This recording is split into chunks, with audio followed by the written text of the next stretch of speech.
the leading experts from science, industry, civil society, international organizations, and governments that share values to bridge the gap between theory and practice on contemporary themes. This event, the AI Game Changers Award, aims to recognize and celebrate impactful AI solutions that are driving responsible AI innovation. Through the celebration of groundbreaking innovation, ethical considerations, and impactful projects, the award seeks to propel the AI field forward while inspiring responsible development and societal transformation. The prestigious platform aims to enable AI entrepreneurs and innovators from diverse backgrounds to highlight their innovative AI solution, furthering the technological frontier and GPI's broader mission of promoting trust in and the adoption of responsible AI across its thematic priorities of global health, climate change, resilient society, collaborative AI global partnership, CAIGP, and sustainable agriculture. To introduce our jury members, first we have Mr. S. Krishnan. Shri S. Krishnan is currently the Secretary in the Ministry of Electronics and Information Technology, Government of India, since the 11th of September 2023. He has earlier served as the Additional Chief Secretary, Industries, Investment Promotion and Commerce Department, Government of Tamil Nadu during March 2020 to August 2023. He's been the Additional Chief Secretary in the Finance Department and Principal Secretary in the Housing and Urban Development and the Planning, Development and Special Initiatives Department. He was the founder, CEO of the Tamil Nadu Infrastructure Development Board. Next on our jury, we have Mr. Abhishek Singh. Shri Abhishek Singh is a career civil servant with 28 years of experience of governance and policy formulation. He specializes in the use of technology for improving governance. He is Additional Secretary, Ministry of Electronics and Information Technology, Government of India, with additional charge of President and CEO, National E-Governance Division. He leads major Digital India initiatives, including projects in the field of artificial intelligence and emerging technologies. He has also been assigned additional charge of CEO of Karam Yogi Bharat, a government company under Department of Personnel and Training tasked with building a tech platform for capacity building of all civil servants. Next in the jury, we have Mr. Harshjeet Sethi. Mr. Harshjeet advises on investments in early stage businesses and is focused on fintech, SaaS, and consumer internet sectors. He works closely with Darwinbox, Freshworks, Skillmatics, Smallcase, Turtlemint, and Vimo, amongst others. Most recently, he led PeakXV's investment in Sarvam.ai, which aims to develop the full stack for generative AI for India, ranging from research-led innovations in training custom AI models to an enterprise-grade platform for authoring and deployment. Next, we have on the jury Mr. Arpit Agarwal. Mr. Arpit is an investment partner at Bloom Ventures. He has been covering a variety of sectors for Bloom, currently focused deeply on climate tech, electric mobility, logistics, healthcare, and deep tech. Over the years, he has led investments into Spinny, Cashify, Battery Smart, THB, each of them leaders in their industry segments. He co-founded Head Start Network, India's largest startup community, which touches more than 1 lakh entrepreneurs annually. He also co-created India Deep Tech and Industry Alliance for promoting deep tech startups. Next in our jury, we have Mr. Howard Lacuna. Howard Lacuna is a senior program officer at the Bill and Melinda Gates Foundation, where his team is focused on scaling digital public infrastructures in LMICs and accelerating the impact of digital solution. His professional background is in technology development, systems design, AI/ML, and product management. Before BMGF, he was a technical program manager at Meta, working on cross-platform initiatives in the social impact division. We will have Mr. Pankaj Thakkar joining us soon. Mr. Pankaj is a tech evangelist with specialization in digital media strategies, digital marketing, and big data applications and analytics. Next up, we have Mr. Anirudh Suri. Mr. Anirudh Suri is the founding partner of India Internet Fund, a US and India-based early-stage seed fund. He has also founded 2 startups, ekSMS.com, India's first web and mobile-based recommendation engine, and Findable, a hyperlocal commerce platform focused on making shopping from physical stores easier. He has previously served as a policy advisor to the Minister of State for Communications and Technology in the Government of India. Before we start, I would like to request all the jury members to come up to the stage for a picture.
Ms. Kavita Bhatia, who is the Group Coordinator for Emerging Technologies, will also be joining us as a jury member today.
So for this event, spanning from the time of registration, the AI Game Changers Award has garnered an overwhelming response from a diverse pool of startups.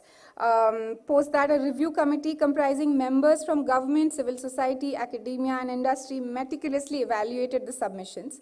After detailed deliberation and assessment of innovative solutions presented by the startups, the review committee selected the top 10 startups. And these startups will be presenting their pitch today. For the first pitch, we have Ariti Business Solutions Private Limited. Would request the presenters to come up on the stage. Please be mindful of the time that you've been given, the 5+3 format. Thank you.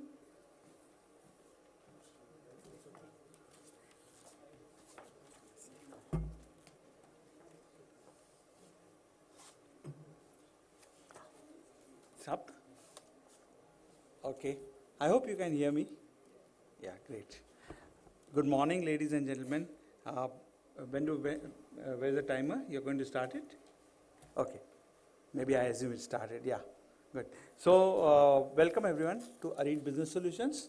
Arit actually is a Greek word for passion and purpose in life or to achieve excellence.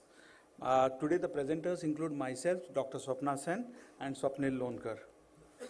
So, what's the opportunity and what's the demography of the problem that we are trying to address? We are focusing on cattle as a segment and how do we bring technology adoption in the cattle segment. Look at it, how diverse and how large we are.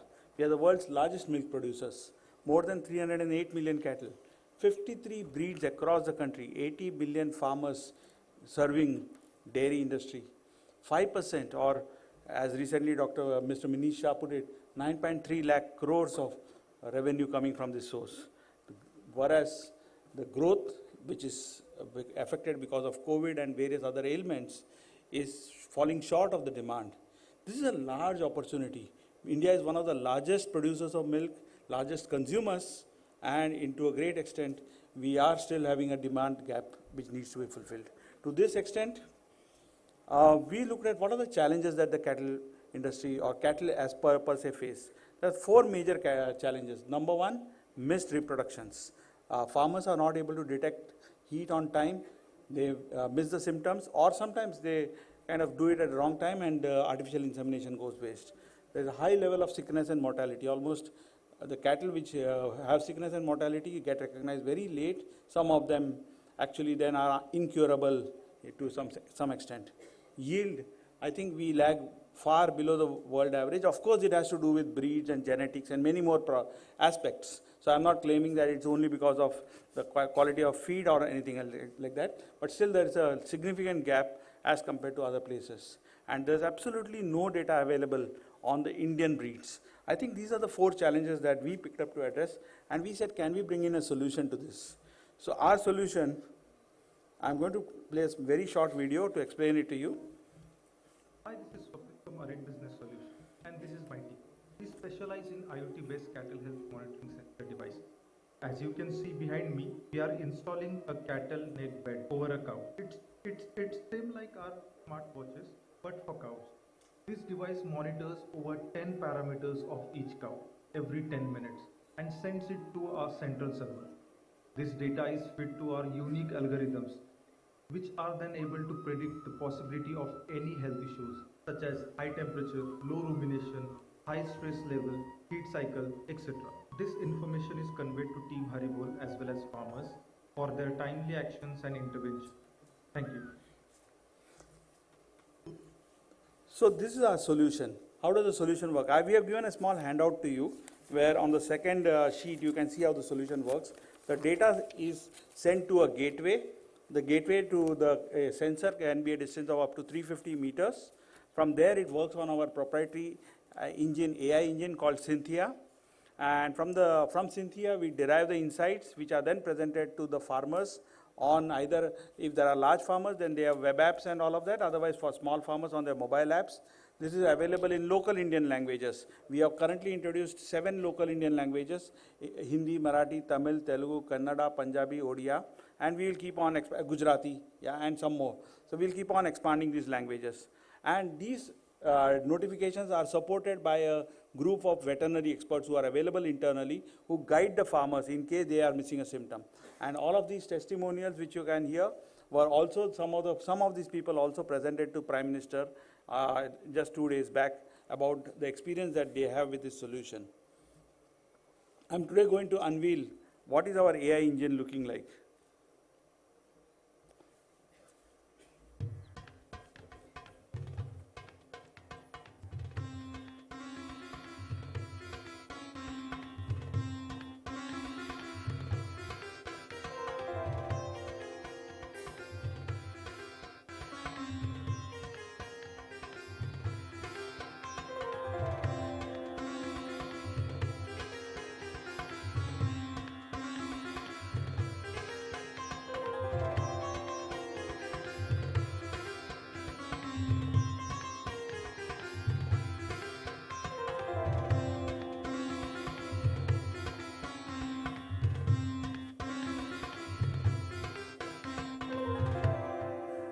So what's unique about our solution is that it works across multiple breeds. Here are the 3 leaders and founders. I'm one of them.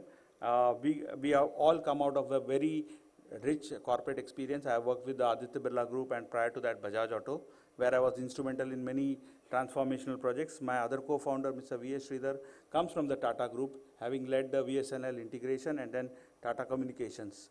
And the third co-founder comes from Godrej, with significant experience in finance and HR.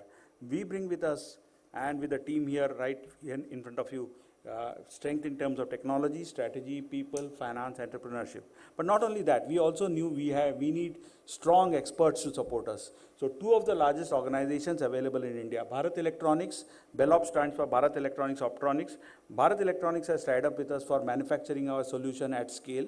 And BIAF is the country's largest NGO on livestock management, started and promoted by Mahatma Gandhi. So BIAF is invested into Arid in making sure that this project or this solution is success and bringing many more interventions into this space of livestock management. These two are the partners who are supporting us significantly and taking us to where we would like to be. We have received funding support. We have almost raised 1.2 million and plan to raise 5 million. We have a huge set of investors on pool. I'm not going to read out the names. And our business model, so we have solutions, services, and dairy farm needs. Our unit economics is very attractive with a 32% gross margin. Our per unit cost is around rupees 5,000 for the entire installation. And what's the long-term impact that we support? So we believe healthy and productive cattle can lead to, and with a focus on sustainable environment. We have still not touched the biggest problem of methane emission, and which we hope to address through our solution. Happy farmers and healthy families. That's the opportunity size in front of us. It's a very large opportunity. I think no one player can serve this market. There are multiple players needed, but it is a need of the hour, and we hope we can deliver to that expectations. And here is a snap of the interaction the Prime Minister had with us and with the farmers.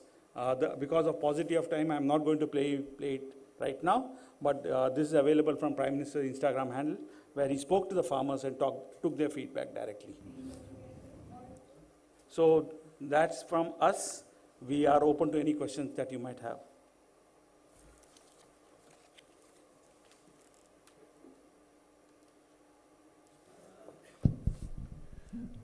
I'll ask the first question. Can you talk a little bit about what kind of traction you've received, how many units you've sold, and also, so one that, and second, what do you think is the right price point at which you think the adoption will really, go up exponentially? Is it 5,000 or is it cheaper? And if so, do you have a plan to get to that price point? I'll answer both these questions. The number one, we launched this product in March 2023 on a commercial scale. Since then, 1,000 units are already in the market. The next 1,000 units have already been farmed out to potential customer, to all the customers. So we will, by end of December, we will have 2,000 units. Currently, we already have 1,000 units in the field.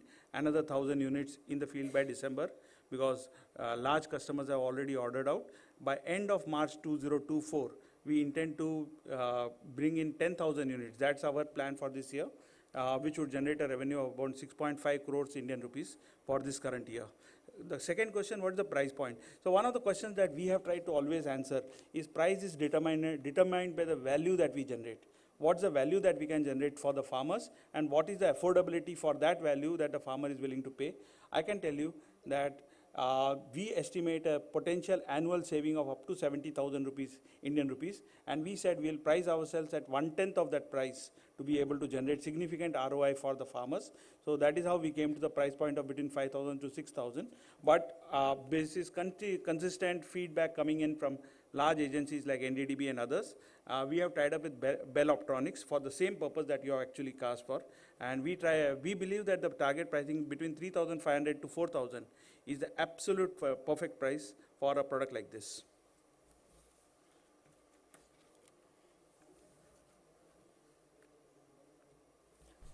Can you talk a little bit about sort of distribution? Like how would you reach, in our country we have many small farmers all over. How do you educate them on a product like this, and how do you reach them to sell a solution like this?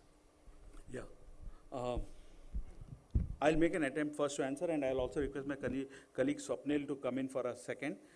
So basically, I think one of the most important things is in Indian farmers' mindset, trust is the number one aspect. Everything is bought and sold or accepted by trust. It's important to create those testimonials, those success stories around the farmers. It's not just bought on brand or prices and other strategies. It's very important to build trust. And that's something that we are engaged constantly. Our unique proposition of virtual care managers ensures that there's a constant engagement with the farmers who have purchased our product, and that is how we are building trust with the farmers. It's available through B2D segments. It is available through large cooperatives like Banas Dairy is looking at it. Nestle is already kind of accepted it. So there are large cooperatives who have started working with us, and that could be the other possibility of scaling up. NDDB is planning to take this up in a big way nationally. So we believe that this is the opportunity, but at the end of it, it has to be born out of trust. And Swapnil, you want to add something? Yeah, sure. as we have spoken to the very many customers and got feedback from them, the awareness they are already looking for this kind of devices because they have faced a lot of difficulties to manage the cow herds and everything. And what difference make that they are aware, they are looking for this kind of product is they are emotionally connected to the cows which they are having in their farms. So yes, we have really got good feedback from the farmers everywhere, and that's it. And also, I would like to add, we have our collaboration with BIF, where we have a very extensive network of the AI agents, artificial insemination agents. So they are being trained with our solution to make their insemination a more success. So thousands of agents taking our solutions across the farmers will actually make our solution reach the cornermost part of India.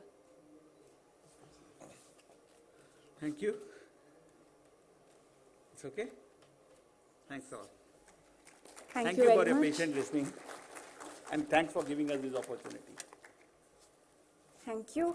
For the second presentation and pitch, we have Drona Maps Private Limited.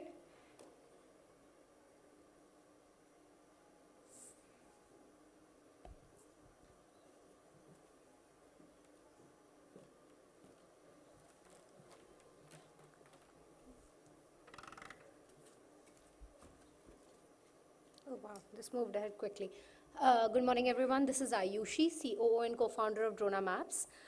We are a decision support platform to enable decision making on the back of reality capture that's done with drones.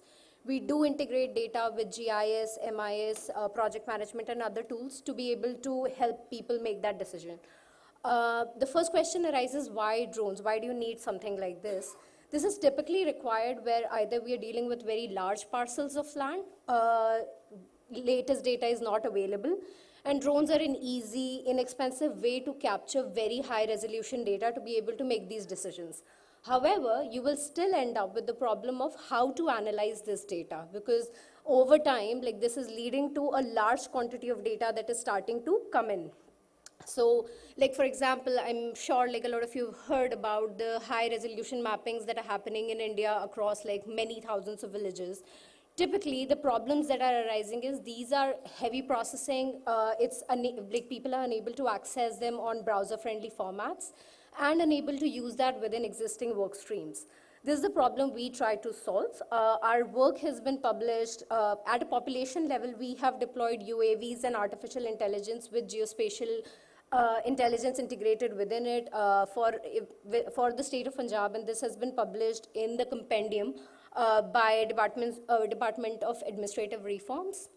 This basically talks about multiple use cases that we address within the same artificial intelligence suite.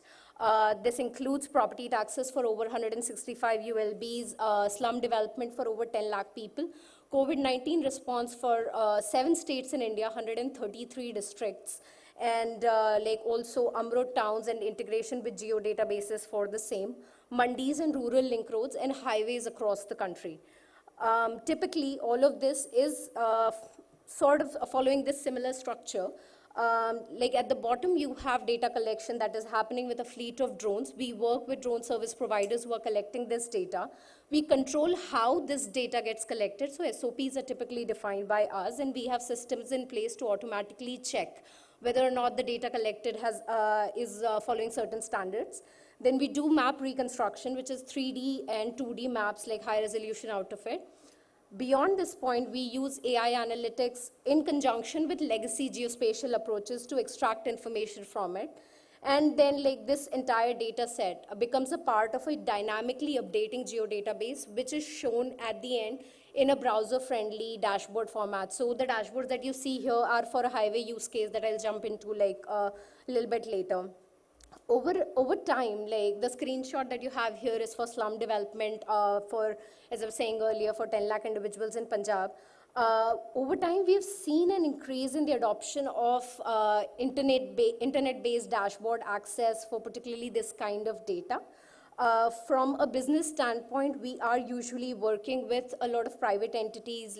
We have integrations with SAP, ESRI, KPMG, and we do have a mix of B2B and B2G clients who are taking the solution at scale. Over a period of time, we are looking at the evolution of autonomy, starting from the hardware stage, which is where most companies are right now, and the way they're using AI right now.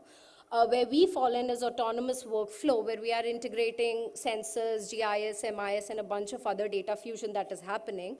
But what is still left is basically the ability to just hit a button and the entire drone would fly on its own, collect data, the entire analysis would have on its own, and actually be displayed on a dashboard. In the end, just understanding the drone industry a little bit, it's a $50 billion industry that's expected to grow, and this is Boston Consulting Group. The estimates vary from whichever entity. And from a value addition standpoint, a lot of the work now is happening, a major chunk of it is on the value adds and the SaaS side of it. From a competitive landscape standpoint, what we are looking at is cost versus stage of functional integration. Most companies are actually on the first stage across the world, which is hardware companies are primarily driving at getting the hardware into the roads, and which has happened to a large degree for major firms like Skydio, DJI, even IdeaForge in India. Then you have reconstruction platforms, GIS and MIS platforms. A lot of these would be familiar names. Where we fall is basically an integration of all of this value chain in different bits and pieces. What we are trying to do, so as I initially mentioned earlier, this is a use case that had come to us where drones are already existing on the ground. Countrywide, this is probably the largest operational network of drones being used to map the entire country's highways. They were collecting video data till this point onwards and doing annotations on top of it manually. Where we came in was basically taking this alignment of data and changing the input formats from video imagery to just images captured in a certain orthomosaic pattern so that you can get a video and also a map out of it. These reconstructions were then used for AI ML of over 100 features. And these features would then automatically be collected and analyzed over a period of time on monthly mappings for under construction and for O&M, roughly speaking, every 6 months. This is about, I believe, 3.6 lakh kilometers of data we're talking about. From a drone, so there's the entire pipeline. I wouldn't delve too deep into it. It looks very similar to what we have talked about earlier. These are the different suites that exist, the under construction, O&M, plantations, road safety, black spots, and we have also allowed for actually correcting the data.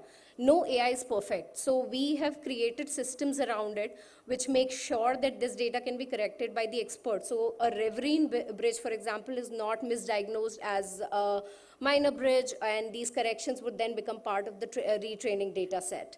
On the Gen AI side, we are including, and this is something that we had started experimenting with early on in COVID as well. Basically, all this information also goes into an LLM, which is enabling you to make decisions based on simulations that are happening at the back end. So for example, whether or not to have a lockdown, whether a 2-day lockdown works or a 3-day lockdown works, and this is working on a spatial level. These are just screenshots of what it looks like on the end.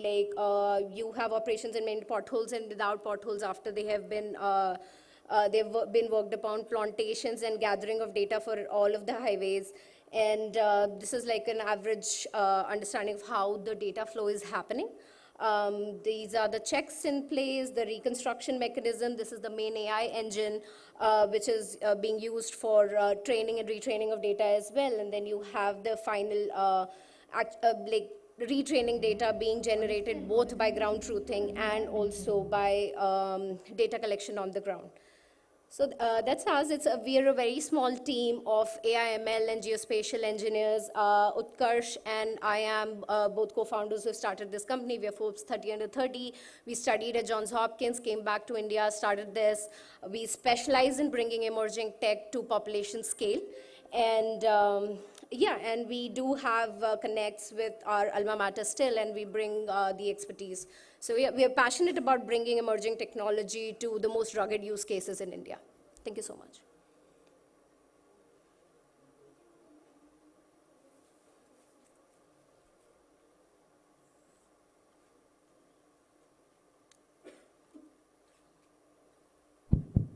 Hi, Ayushi.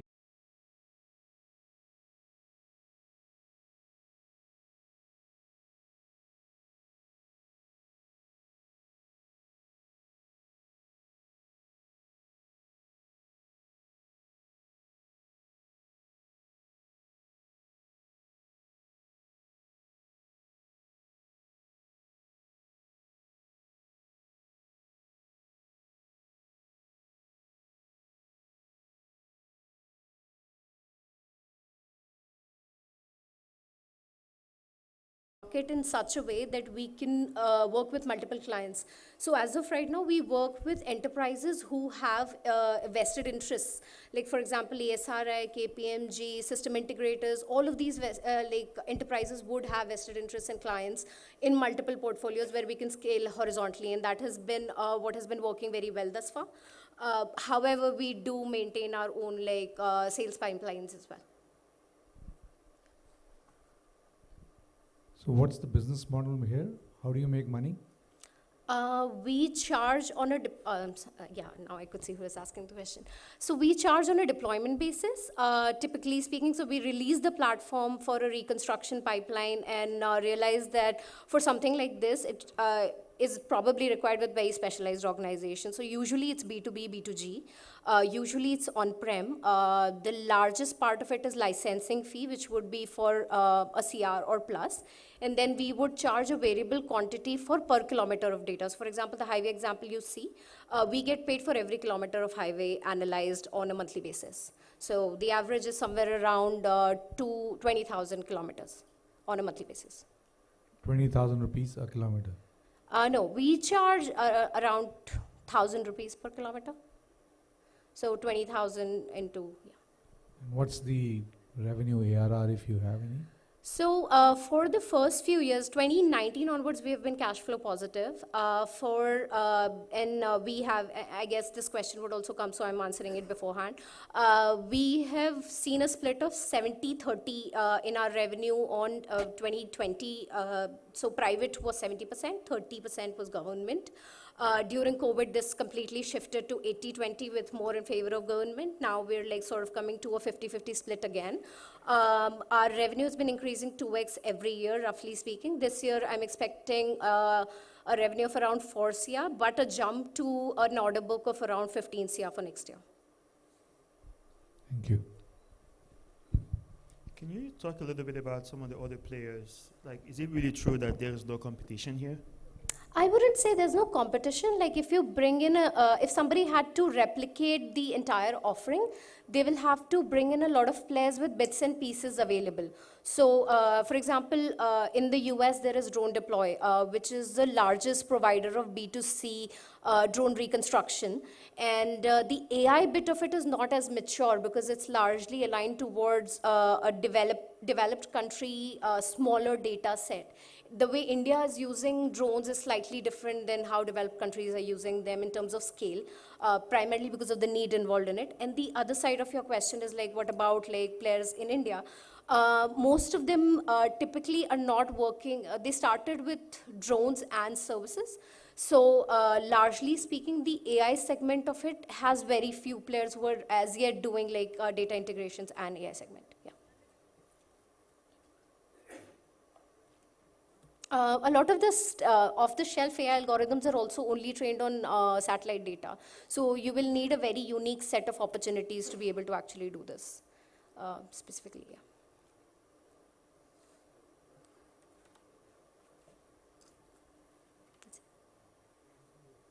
All right. Thank you so much, Ayushi. Thank you so much for your time.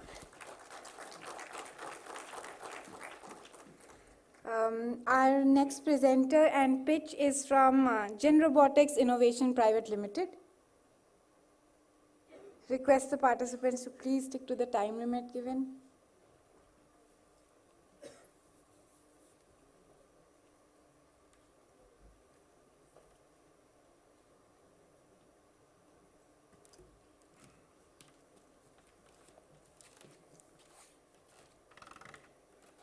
Hi, good morning. Myself Afzal Utikal. I am the co-founder and director of Gen Robotics Medical. So, before getting into the product, we would like to tell about a small story that how robotics changed the shape of Indian clean tech industry. So we started with building robotic exoskeleton, and we were thinking about how robotics can help humanity in a better way. So we came to know about that technology is rushing into outer space, and still nobody is looking into the depth of manhole, that how people are entering into the manhole and cleaning this dirty job. So we thought of solving this using robotics long back in 2018. So our Honorable Prime Minister launched the product called Bandicoot into India for cleaning manholes. So that is around, this is the change that we try to bring, that the man who is singing in the manhole is converted to a robotic operator using a Bandicoot technology. So this has been serving nearly 20 states in India, and it is actively supporting Swachh Bharat mission, the country's vision of making India the cleaner one. And we are very glad to receive the National Startup Award in 2020 for bringing this revolution of changing manholes to roboholes. So coming to the story, we never stop thinking about how we can solve the most pressing social issues in our society using robotics. And we thought of making useful the robotic exoskeleton that we had developed from our long back in our college, making it very useful to the society. So we came to know about a most pressing social issue and a most pressing unattended issue called gait disability. So gait disability is something called that is happening due to mostly neuro disability. It comes under a neuro disability sector. So that is, it happens due to stroke, spinal cord injury, Parkinson's, like this. So what is happening right now is, like, in India, nearly 13 million gait disability patients are there in India, and nearly 20 million stroke patients are there. And that is not the story of other countries as well. And this is a global issue as well. And conventionally, what is happening right now is that the current treatment method is that two therapists will help them to train walking the patients. So in the conventional treatment, the treatment is the basic thing, that giving the patient the human level walking, training the patient for learn the how he want to walk and all. So what happens in the brain is that neuroplasticity will achieve. So for that, the current treatment method is that two therapists will help them to coordinate their hip, knee and ankle joints to making them walk and learn the walking. So in the conventional method, it is very limited on accuracy level, it is very limited on the number of steps they can put, and it is very difficult to repeat the same pattern. So we thought of making this into solve this issue in a two-step level. One is solve the issue of giving the most natural gait pattern using robotics. And the second level is introducing AI into this for giving the most natural gait pattern for a personalized rehabilitation. So it is different people will have required different gait patterns. So we introduced the most advanced AI gait trainer. So we call it as G-Gaiter. And we launched it is in last October, 2022 October, into the market, and it has been approved by Central Drug Control Authority, and also our Army Design Bureau has recognized the design. So how AI is helping and robotics is helping the gait training.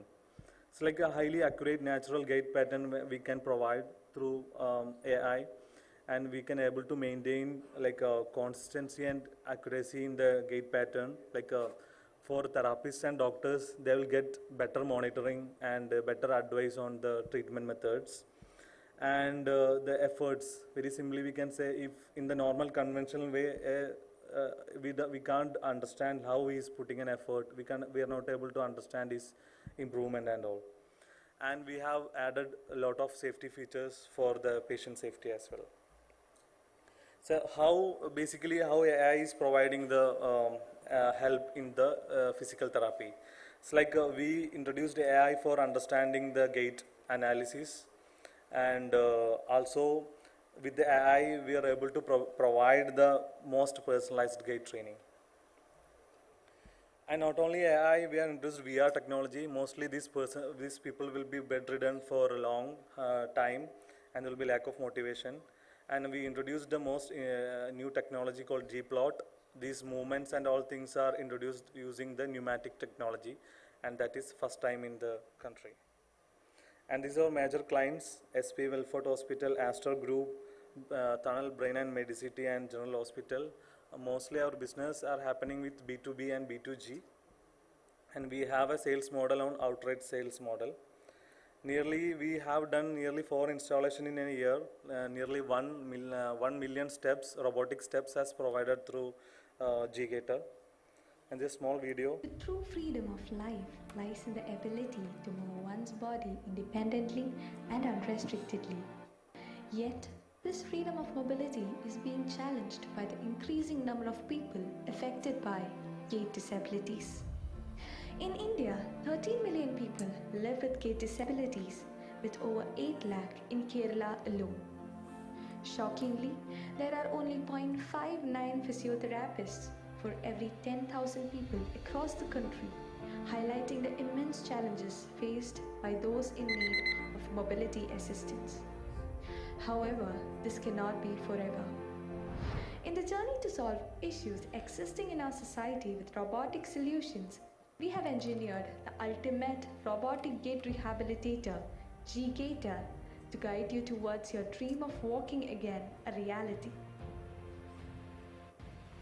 G-Gator is designed for advanced robotic gait training, restoring mobility for those with impairments by integrating AI, robotics, and G-plot exoskeletons. G-Gator enables comfortable therapy sessions to both patients and therapists, enhancing their quality of life.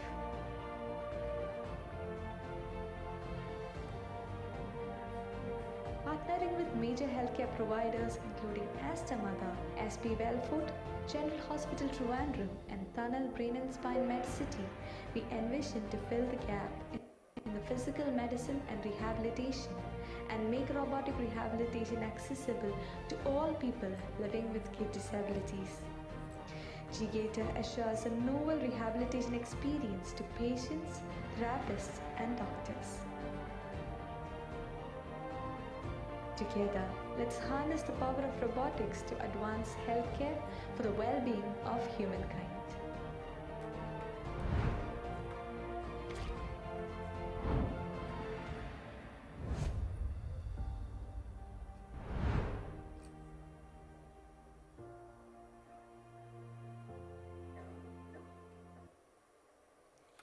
So we wish to explore from India to the world and make the Indian healthcare robotics the best in the world, and that is our long-term vision. Thank you.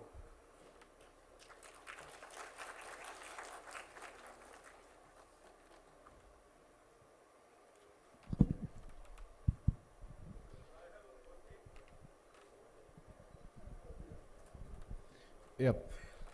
It's really a nice initiative. Thank you, sir. And so how much is the cost of treatment on an average per patient through this G-Gator? We are actually given to multiple entities right now, from NGO, government, and private hospitals. So they are giving in a different way. Like through a government, it is giving at free of cost, and through NGO, they starts with per day session nearly 1,000 rupees per session. And in major healthcare, it's up to 15,000 they are giving as a package for foreign patients from abroad and all. Okay, and on an average, how many sessions are required per patient? Nearly 20 to 40 sessions for giving the brain that consistency, and nearly 20 minutes per day. We can treat 16 patients on a day shift. Okay. So it will be nearly around 30,000 rupees per patient for, right? Nearly, yeah. Yeah. Yes, sir. Fine. Almost a follow-up on his question. Can you talk a little bit about the demand for this solution? Sorry? Can you talk about the demand? It's like we introduced that we are from the south part of India, and we were a small team on the Gen Robotics Medical. So we thought of concentrating it on Kerala market initially. So that becomes a huge impact. Like the PMR department, those who give this treatment, physical medicine and rehabilitation department. So, so we are trying to bring that awareness to this particular department because they are not having enough tool to elevate the existing therapy and this thing and all. So we done some small awareness campaign and things like that, and all this entity, you can notice that from government, NGO, and major health groups are trying to put investing on this particular department to enhance and all. So we believe that this is going to be a new emerging area, and we believe that nearly 250 to nearly 600 crores market in India itself for the advanced version, and yeah. So to summarize on that point, as you know, every radiology department needs a CT who is specialized on that. So coming ahead, every rehabilitation department who is specialized needs a G-gator. That's it. Can you talk a little bit about sort of how you're using AI in your solution? I mean, we get the robotics and the VR part, but can you talk a little bit about what AI you're using and how you're using it? So basically, we made it simple. Like to understand a particular human walking, there are different parameters like his range of motions, walking step length, and like femur length, this kind of thing. So we we took 4 to 5 years of research to bring this innovation. So major part of the research is went for creating that trained model. So the trained model have the data of different type of humans walking pattern. Like the walking pattern is different for, we call it as gait cycle. So the gait cycle is different for different persons. So we made a data model, and it is having an AI algorithm that predicts the data received from the exoskeleton and understand which type of gait is required from that algorithm, and it provides the most human natural gait pattern. So how many can you produce in a year, and what's the capacity required? So currently, from this financial year onwards, we are trying to expand to the Indian other states and markets. So currently we have a capacity. Currently what is happening right now is that we're giving a 3 months of time for production in an advance PO. So we are trying to understand that how the Indian market is responding and all. So we have a capacity nearly 250 to 250 robots per year to produce and all, because we have a plan already for developing robots for clean tech and sanitation and all. So the capacity is like we can produce nearly 10 to 15 in a month for G-gator. Yeah. And what's the cost of each one of them? We are selling it in like a different model. Like there's a platform model, and that is a higher model that is having all the AI features and all. So the price varies between 1.5 CR to 2.2 CR.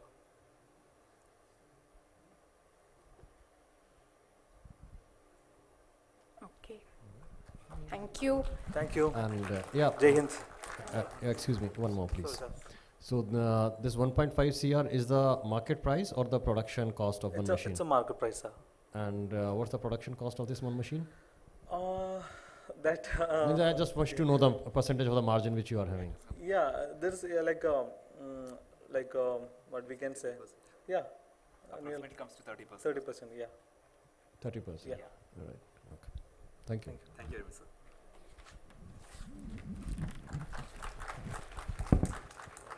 Thank you so much. The next pitch is by Nine India Science and Technologies Private Limited.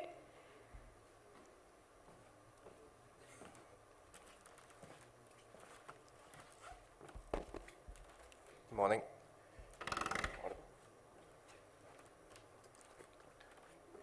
So good morning, everyone. I very much appreciate the conversations that are happening in the panels downstairs, and all the dignitaries and officials who've come from all over the world to Delhi and this amazing auditorium. I also want to thank all the jury members for your time and your patience. Very briefly about the company. I'm introducing Nayan. I'm the co-founder for Nayan. I have Tushar Moria from IT Delhi also co-founding Nayan. We are representing a company based out of Delhi. We are headquartered in Delhi and a subsidiary in Dubai as well. Currently, Nayan is spread across 17 cities. We are focused on the model and the market of visual data collection across various territories of the world. So what we collect, everything from advertising to road defects, to traffic violations, to safety, to various mobility issues, and we collect them using an arsenal of cameras on every fleet, and we collect them through our own manufactured dash cams, as well as now drones integrated through multiple freelance sources. Currently, we have an order book of 19 crore in the last 3 months itself. We are raising around 14 crore, that's about $1.5 million, out of which 10 crore rupees has already been received from various big investors. Briefly about the journey. So we began, the company began with myself driving an Uber. So I wanted to explore what is the need of a common man, the lowest earning wage groups of the country, of every discipline. What is the need? How much money can they make? So I did this experiment for 3 months. And the journey began into understanding that a driver actually does not make a lot of money. So Ola, Uber, Swiggy, Zomato people on the roadways, they're some of the lowest earning people across the globe. And that is me and that's my car. So we decided to take on an Uberish sort of a model wherein the lowest economy can fuel the biggest of cities and governments and departments. So one of the systems that we designed is now covering multiple cities. This is one example, and this is one lady in Bangalore. My background is in robotics and artificial intelligence. I graduated Georgia Tech in 2011. And this is my third company. Also, we are also now, some of the biggest customers, including DARPA and US Defense Services, we did a lot of very interesting work for them. Happy to talk that offline. The power and the USP of Nayan is the ability to address all the cameras that are even in your pocket. So today, if you go online and type in Nayan in Play Store, download the app, put it on your car while you go back home, automatically you'll get points for every data point that you collect that is servicing one municipality or traffic or some of the other. So we integrate all the data points. There's a lot of business to be done for a lot of savings that a lot of insurance companies, B2B players, governments, all of them are doing. The collection model is very simple. Collect the data, enhance the data, deliver the data. And the pipeline continues. We are now nearly in 17 cities with around 40 in pipeline, a number of fleets, both from Ola, Uber, Swiggy, Zomato, all the low income wage groups of the country. All the fleets are our partners, every DTC bus. So we're integrating more cities as we go, as well as all the women players. So all the data collection that happens through a social empowerment mission for us, 90% of our data enrichment happens through all the women in villages. So low income group women, and we supply them with an application and they help enrich the data that we fuel the AI with. This is our impact to the society. We have 70 plus patents. Half of them are already granted both in India, US, and major markets. We are the #1 IP holder at our stage. A very quick brief video of how the system works. So this is interesting to note that there are multiple issues. This is Delhi. If you identified a few, let's play a few. So traffic violations, municipal issues, vehicles overloading. This is a typical Delhi scenario for a driver and all of us going back and forth from home. Overloading of goods, wrong side driving, municipal issues, infrastructure damage, safety violations, road surfacing, red lights not working, potholes. The same situation applies to all subcontinent countries, the same in Africa, same in all midtown, downtown areas in the US. It is not an isolated problem in India. If you can collect data in large scales, you can automate municipalities, get the O&M cost of municipalities under control. So our biggest force has been to be part of the O&M infrastructure of every single city. Consume that 1% to 10% of a city, the numbers are staggering. And the fact that we've got 19 crores in the last 3 months is resolute. So this is the data collection for municipalities. Collect through fleets, no capex, deliver the data, and let the O&M of the city be controlled. Insurance companies, all the defects in all the vehicles, all the fraud happening in the insurance sector, each one of it, collect the data, simple, and deliver the data on demand. Traffic violations, we are now partnered with so many departments in the country. There's so many of these cameras, all crowdsourced. If you have a camera on top of a building for your own safety, lend it to a city. Allow them to safeguard you and everybody else and catch things, and you get rewards in return, and the city saves capex, so tax money gets saved. The same in Dubai, we have released this system in Dubai as well. Dubai Police with IBM was our customer. IBM was our biggest B2B customer till date. And the same system, it's very crowdsourced. You can add all these cameras. The system has been deployed in several cities. So this is a municipal map of multiple cities and how we collect and isolate issues pan-city for an O&M model for a municipality. Roadways, traffic situations. The system works very agnostically. This is a normal road. And as you move to an Uber guy, he's analyzing the road while he's driving and picking up his customers. Very economical, no extra capex needed. Same for G20, we did a survey from the airport till Pragati Maidan and found out the areas with the maximum greenery for dignitaries. Very simple, and normal bike guy, Uber guy, driving and collecting data. Pipeline is closed from collections, retraining, deep learning, and then redeployment. This is our patent as well, deployed to multiple different countries and multiple patents on the same. The cost is very nominal because the IP is ours, we don't license, everything is ground up. So its cost is very nominal, 200 rupees a kilometer, 200 rupees an hour. The data for these different industries are what we're doing at the moment. Deployment for us span all the cities, and we're very proud of all the fleets. They are an inspiration to me to become an Uber driver as well. And personally, we enjoy working with the fleets of the country. They help us explore the whole country. Data is Pokemonized, so the Pokemon model applies. Your system, your app, today if you go back home, you'll collect points for every issue that your phone detects. And these data points go back to the city, you get rewards. That's our astounding team. Tushar, my co-founder from IIT Delhi also. He is part of the AI and leading the entire infra. All our investors as well. We've got some very good investors. They've guided us all the way through our journey. We're also funded through syndicates, and our venture capital be next for a seed round. We are exploring a market size of 75 billion in India itself. We focus India and Middle East currently. And most of our customers are spread across cities, drones, logistics companies, and some of the other ones. Done about 6.9 crore rupees in contracts and 19 crore in orders currently. We'll end the year at 6.1, raising a $1.5 million round. Unit economics, it's the best. We'll give you statistics offline, but the yellow parts are the areas we want to be for the next year. We've won some of the biggest awards from Mahua, Ministry of Urban Affairs, PMO office, for ground root, low-cost empowerment of people and allowing cities to get help from the lowest economies of scale. So it's helped us win a lot of acclamation. A lot of articles have released on how this is helping cities and how they're solving issues. So it's a very societal saving problem, and we've deployed in many countries as well, both in Middle East as well. We launched last year. Thank you for all the patience, and I'm happy to answer any questions.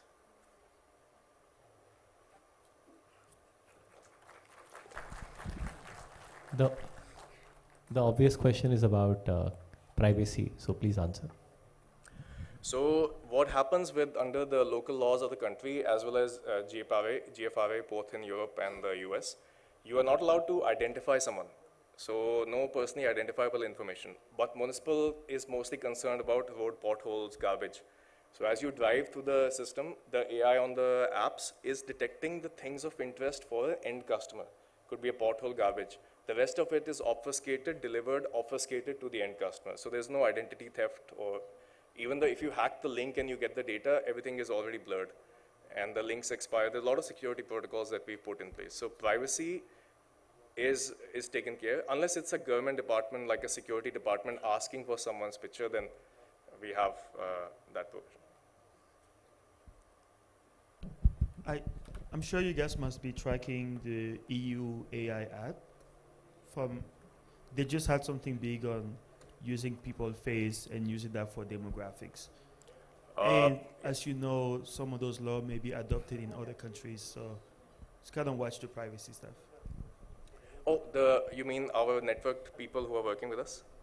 Correct, and just being able to detect people's face, even though you're not processing that data, just because your system is capturing it, it might get you in trouble.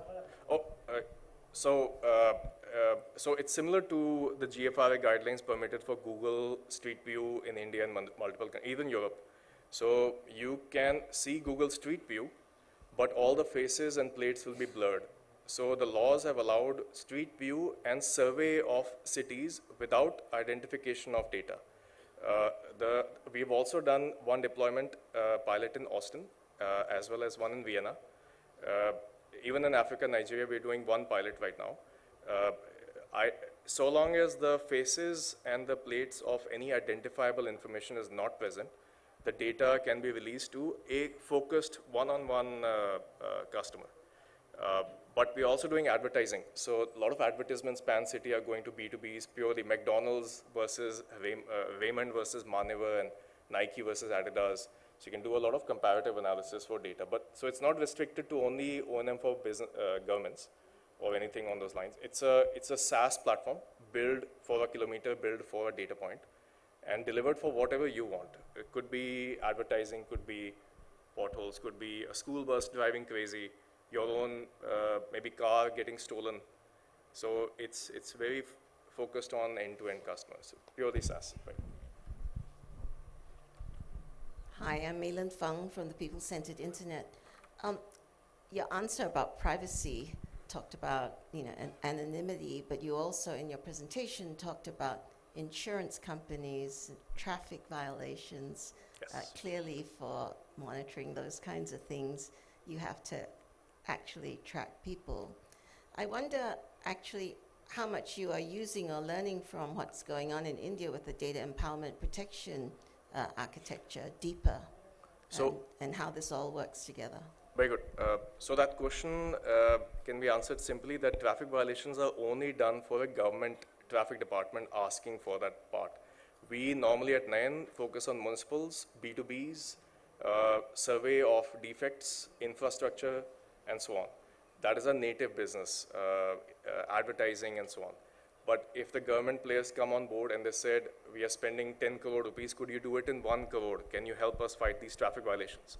Then a system for them is designed, deployed on site with a micro cloud position on their premises.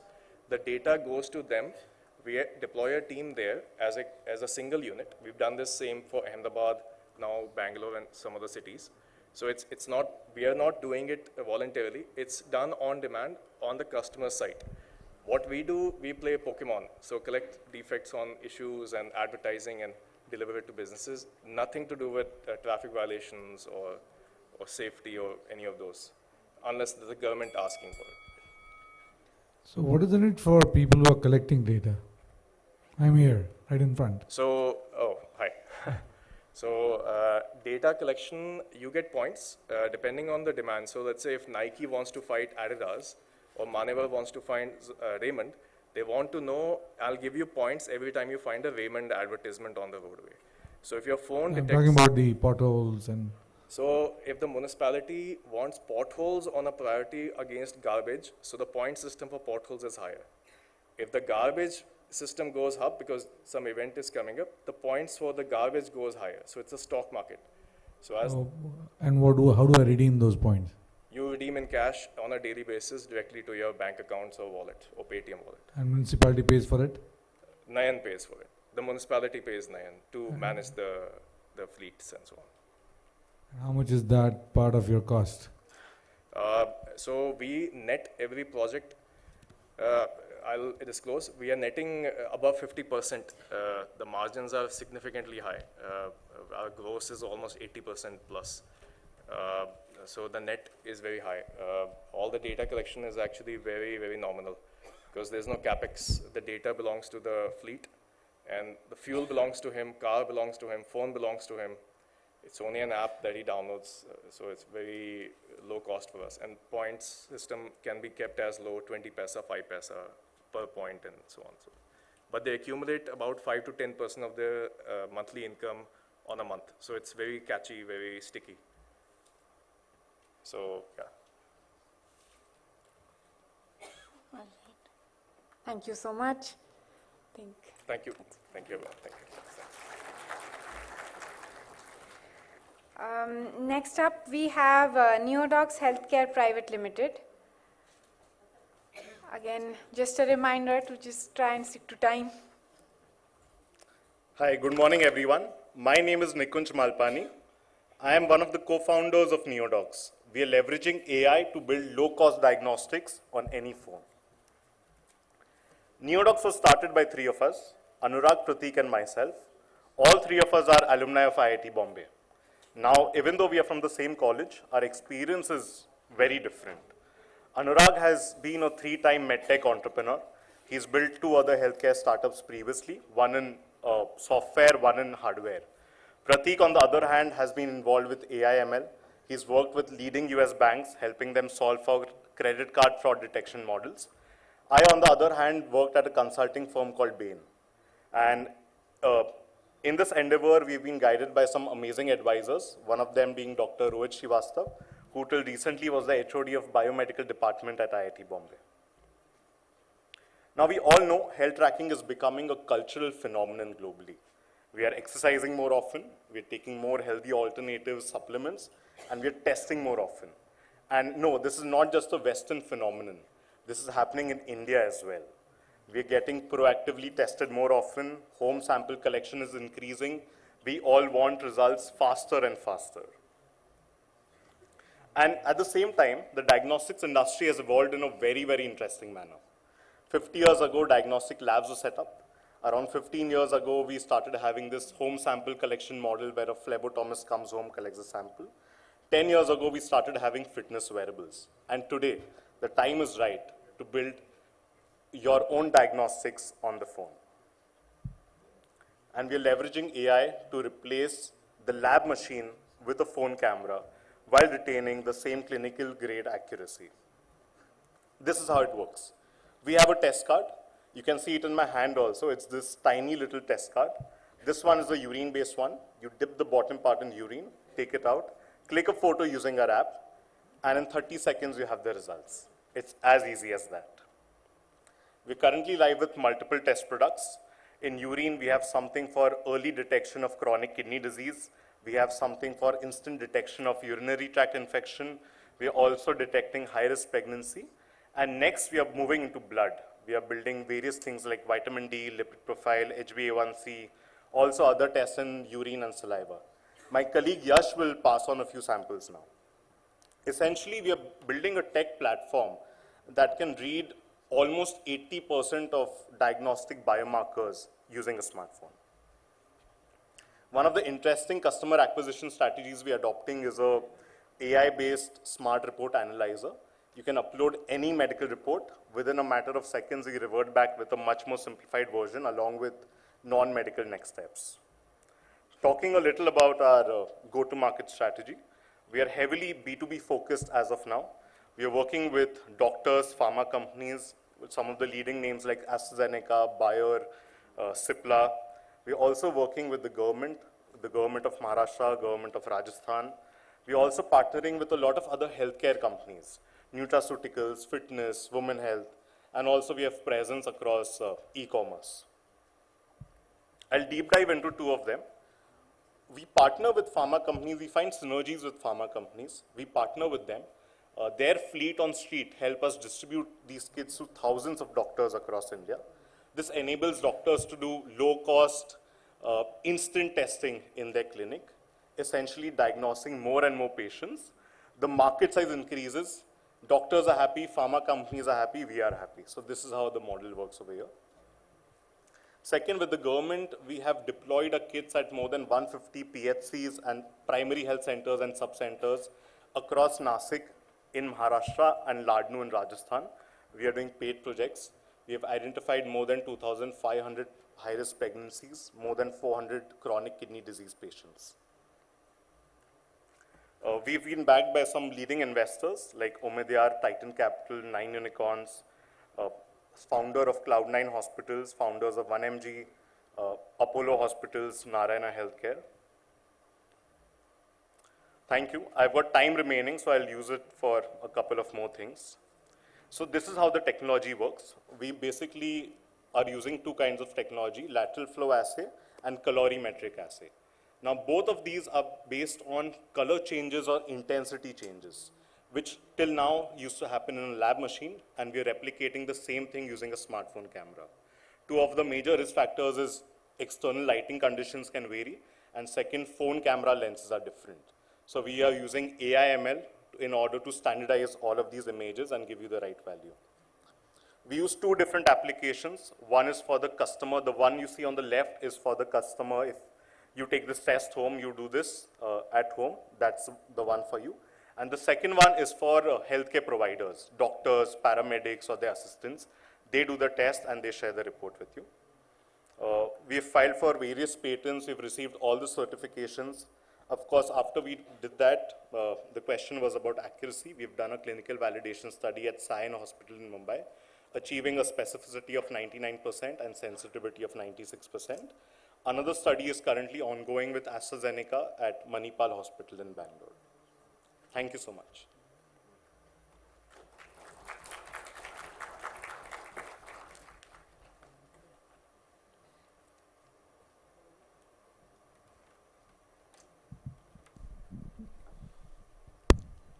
Yeah, hi. So is it only for the urine test or blood too? No, we're building for blood too now. We started with urine because no pricking involved, easy to collect. In blood, we are building for the private market vitamin D, HbA1c, lipid profile, and for the public market, sickle cell anemia, hemoglobin. In fact, we have a stall in the other auditorium at G4. We are doing a live hemoglobin finger prick test also over there on the phone. Sure, I would like to visit over there also. And so how would you like to go with the blood tests? So it's a finger prick test, similar to how diabetic people do with a glucometer, except that there's no glucometer. There's only a strip and your phone. So we have done away with any external piece of hardware in this. Okay. And the accuracy test will come afterwards, right? Once you are done with that. Yes, in the blood ones, once we launch, we'll do the accuracy testing. And how much is your margin for this? You are selling it for in the market for? So the MRP of the one you're holding in your hand is 249. Our cost is around 16 rupees. So we are operating at very good margins. However, our majority business is B2B.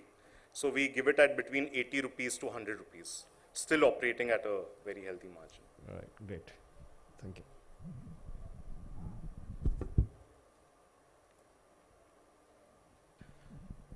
Maybe a question on your revenue, right? It seems like if this works the way you mentioned, 99% and 96%, then you could essentially scale and world domination, right? How are you guys thinking about scaling this solution outside of India or maybe even within India in other states? So one thing we understand, we're working in healthcare and it's a fairly innovative product. So there's trust, education, awareness. Second, there's medical licenses also. So we are trying to build via doctors so that that trust and awareness is built. So for example, with AstraZeneca, we are scaling in other international markets. So we're exploring Vietnam, Cambodia, Malaysia, Philippines, Sri Lanka, and so on. Recently, we were at Slush in Helsinki, so also exploring European partnerships over there. Doing some pilots in Africa as well. Yes, same accuracy, because it's urine samples, and essentially we work on photospectrometry or colorimetry. So it doesn't really differ across different continents or... Suggestion is go direct B2C. Sorry? Suggestion is to go direct B2C. Doctors, trust, all that is really, it can be avoided and the price can be brought down to 80 for a general patient also.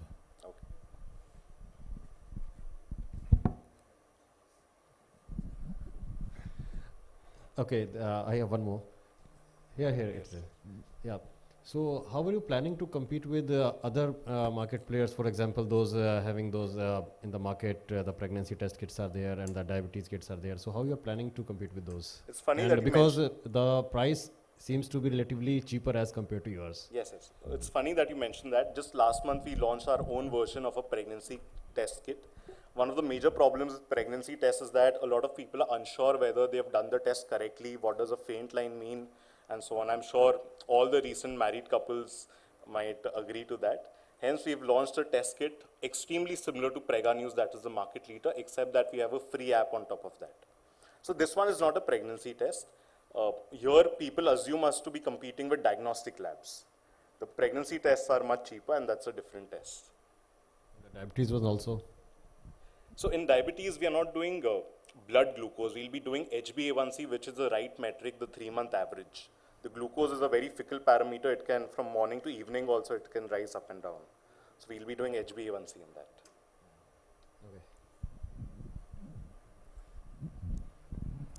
Hi, I co-wrote a paper with the principal investigator for the EU Biobank, and it seems like the possibility of using the data you're collecting for scientific research could be extremely powerful for global health. I'm just wondering if you've considered that. Yes, absolutely. So for example, we went Finland just a couple of weeks ago and met with the Indian embassy over there, and we realized how rich digital data set Nordic countries have. So definitely looking at that kind of a partnership. And it helps that margins in those areas are much better than in India.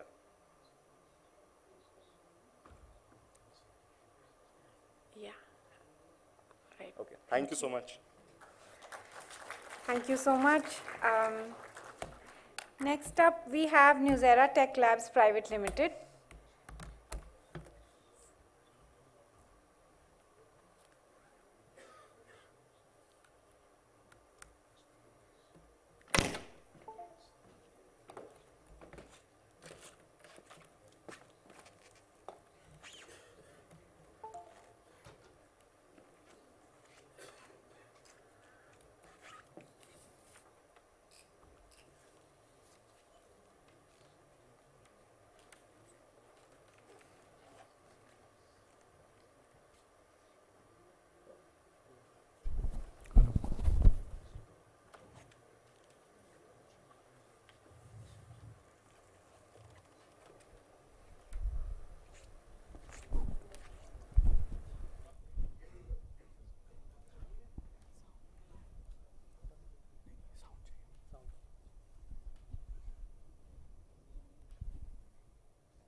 Good morning, esteemed jury and fellow innovators.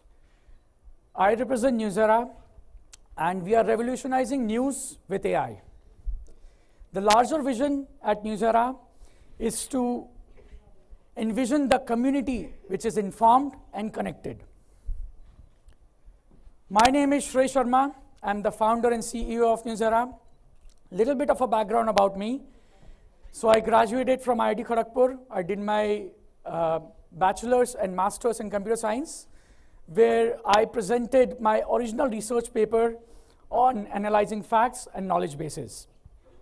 I designed a completely new ad serving platform for a SF startup, and we were acquired by AWS. I designed the recommendation system at Pinterest back in 2019, which powers 40% of their website. At Newsera, we have an amazing team of software engineers, fact checkers, designers, and HR admin.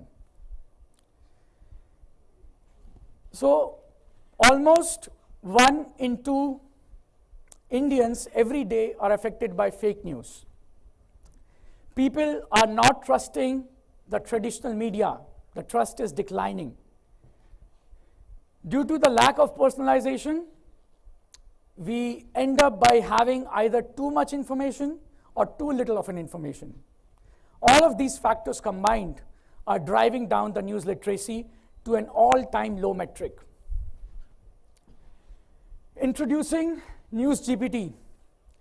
This is the world's most advanced AI system designed for news. News GPT is a LLM-based state-of-the-art solution.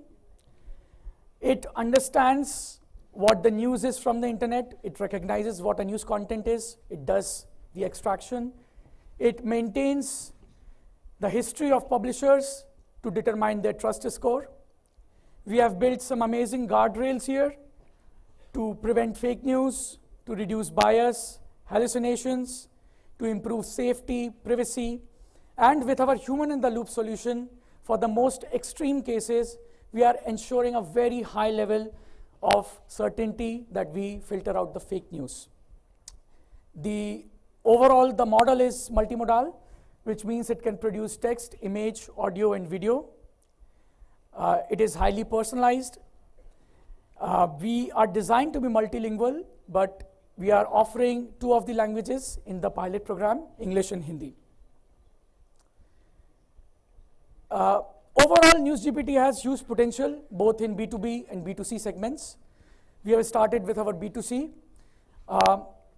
It's called Newsera app, which is available on Play Store and App Store, and it is powered by NewsGPT. With the power of AI-driven news generation, we are able to personalize the news experience for each individuals. There is no fake news. The form factor of the news is available in multiple form factors of text and video and audio and image. And since social media is the #1 source of news consumption nowadays, we have designed it to be natively social. Overall, we have had over 10K monthly active users in the last 4 months. And the results that we have calibrated is the enhanced news literacy. In terms of our business model, it is for the B2C segment, the Newsera app, we are going to be earning money using native ads and paid subscription. It is having very healthy unit economics of 3:1 LTV to CAC. We are expected to make the major chunk of our money from B2B offerings, which is going to be launching in the next few months, which will be around the fact check as a service for fresh content generation based on facts and trends. And since we have had a lot of experience building this authentic AI system, we are also going to be releasing some GenAI builder tools for other enterprises to make safe and responsible AI systems at scale. We are mostly bootstrapped with capital infusions from debts and grants. I'm specifically very proud of the fact that we have been awarded the best startup in the world by AngelList. This is the official quote for them. And they have an open commitment to invest in us under their AngelList early stage quant fund. Apart from this, I'm very proud that we are recognized by Startup India. We are members of Elite NASSCOM Deep Tech Club. And recently, we were also awarded the Pride of MP Award by the Chief Minister of MP. In terms of our long-term vision and global impact, Newsera aligns with UN's SDG 4 and 16 by promoted informed decision-making, combating misinformation, and thereby increasing news literacy. In the next 5 years, we want to be the industry leader in AI-driven journalism, and we want to promote building safe, responsible, and authentic AI systems. In terms of our internal strategy, we plan to invest heavily in the innovations in AI, in GenAI, having a lot of partnerships with media, tech, and institutions for fair data use, and also going to be launching globally, covering different geographies in different languages. Fake news is the biggest problem of our generation, the way I see it. And we are solving fake news. We are increasing news literacy. It is important for the world that we succeed because the way we consume news shapes our societies, our policies, and our future. Let us see how Newsera is impacting people's lives right now. This is Devraj Sirani. Hi, my name is Devika. Hi, I'm Nupur and I've just been to the Newsera office. I have been an early app tester of Newsera. It had concise and interesting things. I liked the interactive feature that was on the app because I've never seen a news app being interactive. To have a clear app which gives you the right amount of information and the right authenticity of the information is really a blessing. And as for the app, I have no doubt it will be a great success.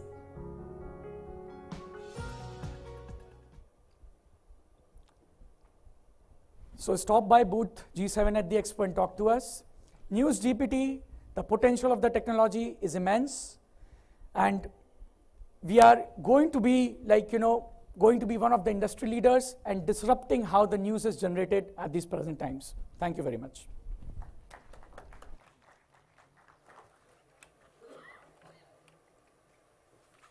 Questions, please. Thank you. This was a fantastic presentation. Actually, I have 3 questions for you, but they're all related. The first one is, how do you think about news polarization? News polarization.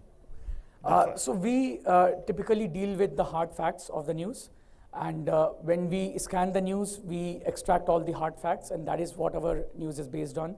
There is no polarization, there is no bias in the news. The second one is, as you know, a lot of social media companies are getting away from publishing news because of licensing. How do you guys get away with that? So overall, in whatever geographies we are going to be operating, we intend to fully comply with the laws of privacy, with the laws of news, with the laws of aggregators. And the way it will work for us is having strong partnerships with media and tech and governments. And overall, when we are going to be revenue positive, we are going to be doing the revenue sharing, and that is how we intend to operate. Okay, and the last one is, from the B2C model, you're charging 100 to 400 rupees, where someone can get news for free, right? Like, what is the demand? What evidence do you have that people will be willing to pay for that? So overall, there are 2 models. One is going to be the native ads, and second is going to be the paid subscription model for the ad-free experience. So in India or in the developing countries, it's going to be more focused towards the native ads. But I feel like, some upper segments of the society are going to be paying for such subscription charges for ad-free experience, and especially more true for the developed countries. Yes.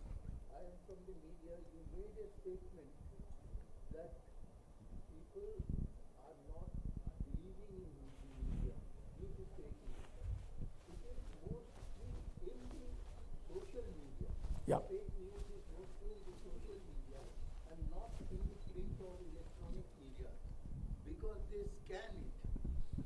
They scan the fake news.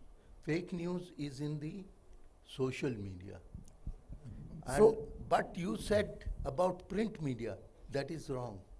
So overall, the report that we see in the graph statistics, it is from the consumer endpoint of how they are seeing things around the news. It's not tied to one specific kind of media, but this is the report from US, and it is mostly biased towards more than 60% of people are getting news using social media, and that is from the consumer side of things if they believe what they are seeing as part of news. It is not actually focused on print media or traditional media. It is just from the consumer side of experience. Yeah, hello. Yes. Yeah. Will you please briefly explain that how you are using AI technically to eliminate the fake news, and are you also going to deal with the deep fakes? Yes. So we have a very interesting algorithm where we track the history of publishers, what they have published over the years, and based on that, there is an AI system which assigns a trust score. And in terms of when we take a link or when we take a piece of news, we try to understand if there are at least 5 trusted publishers who have published the similar kind of news. And that is how it is claimed as it's a correct news. And it's a very transparent system. In our app, when you start using it, it's available on App Store, Play Store. You will be able to see that, what are the sources which are supporting it. And by the very foundation of the things, we do score things based on trusted publishers. So we have a very high confidence what they're publishing is true. Deepfakes, yes, the plan is in the future, but right now the use case of the model is more from the business side of things to be able to generate news. So for deepfakes, I think more of the category will come when we are trying to vet the consumer data, when people are generating data and we are trying to vet if it's fake or real. It is a possibility for us in the future, but right now we are diving into the other use case.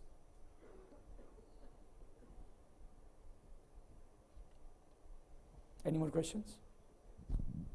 So you're primarily aggregating the news, kind of curating it, scanning it, and then putting it. You are not going to the original source of news per se, right?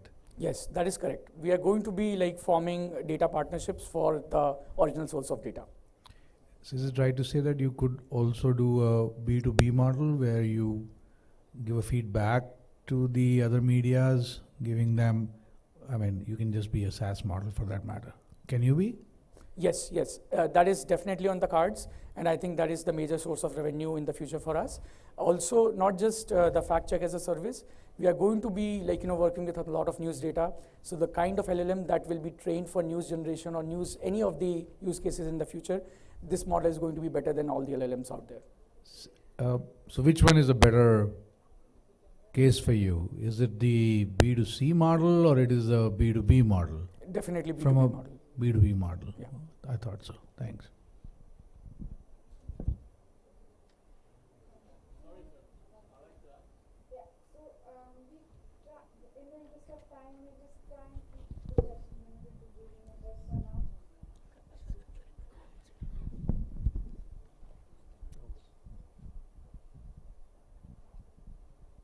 Yes, please, go ahead.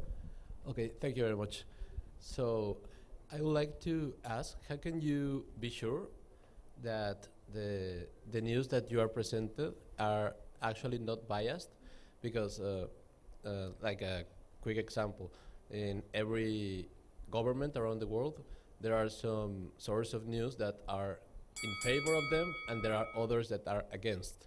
So who's the referee, or how can you be sure that you have an unbiased opinion on that? Sure. So as I mentioned, we only deal with the hard facts. We have the AI which is built into the system, where it takes the news article and it only gets the hard facts, right? It removes all the opinions, it removes all the bias. So our job is to present the right facts to the people. And obviously, I mentioned that in our B2C offering, this is more of a social platform. So people have their free speech, they can form opinions, but getting the right facts to them on time, that is the purpose for us. And we ensure that there's no bias or polarization in that. Thank you. Thank you. So one question. Yes. So what type of LLMs are you using? Are you using ChatGPT enterprises or open sources LLMs? So we are using open source, and we have trained it on a lot of news data. Internally, it is based on one of the open source Llama 2. Llama 2, fair enough. Thank you. One question from my end here. Yes. Just one question on sort of, you mentioned you look at the hard facts from different news sources. Given that you're extracting information from different news articles, how would you deal with the issue of copyright, given that this is sort of, published articles by other people? So great question. The answer is through the right partnerships. Right now, we have partnerships with around 10 publishers, including newswires and news publishers. And in terms of how or why will they give data to us, it's going to be we are building services in the news industry. So it's going to be more of a symbiotic relationship. And later on, if we are going to be monetizing this data, we are going to be doing revenue sharing with them.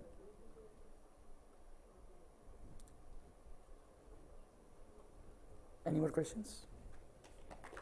Thank you. Thank you so much. Just in the interest of time, we will keep the questions limited from the jury members. Yes, thank you very much. Moving to the next startup we have today, Cure AI Technologies Private Limited.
Hello everyone, this is Ankit Modi, founder and head of products at Cure.ai.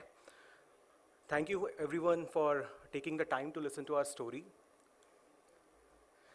Firstly, about the company, we were founded in 2016 with a very simple idea of if Facebook can detect our friends in everyday pictures, can't we use the same technology to identify disease and their symptoms from medical images, right? So we work on disease areas like TB, lung cancer, stroke, trauma care, and we work with various healthcare partners spread across public health, private health, population health, pharma and medtech, and various policy shaping organizations. Some of our marquee investors include Novo Holdings, Health Quad, Sequoia India, and Fractal. We work with more than 1.5 billion images in our repository and are deployed in 80 plus countries now.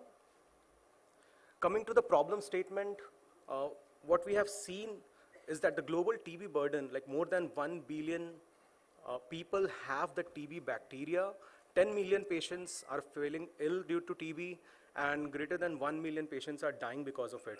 So if you look at the TB care cascade, most of the dropouts or the problems are in the first two stages where not enough people are being diagnosed with TB.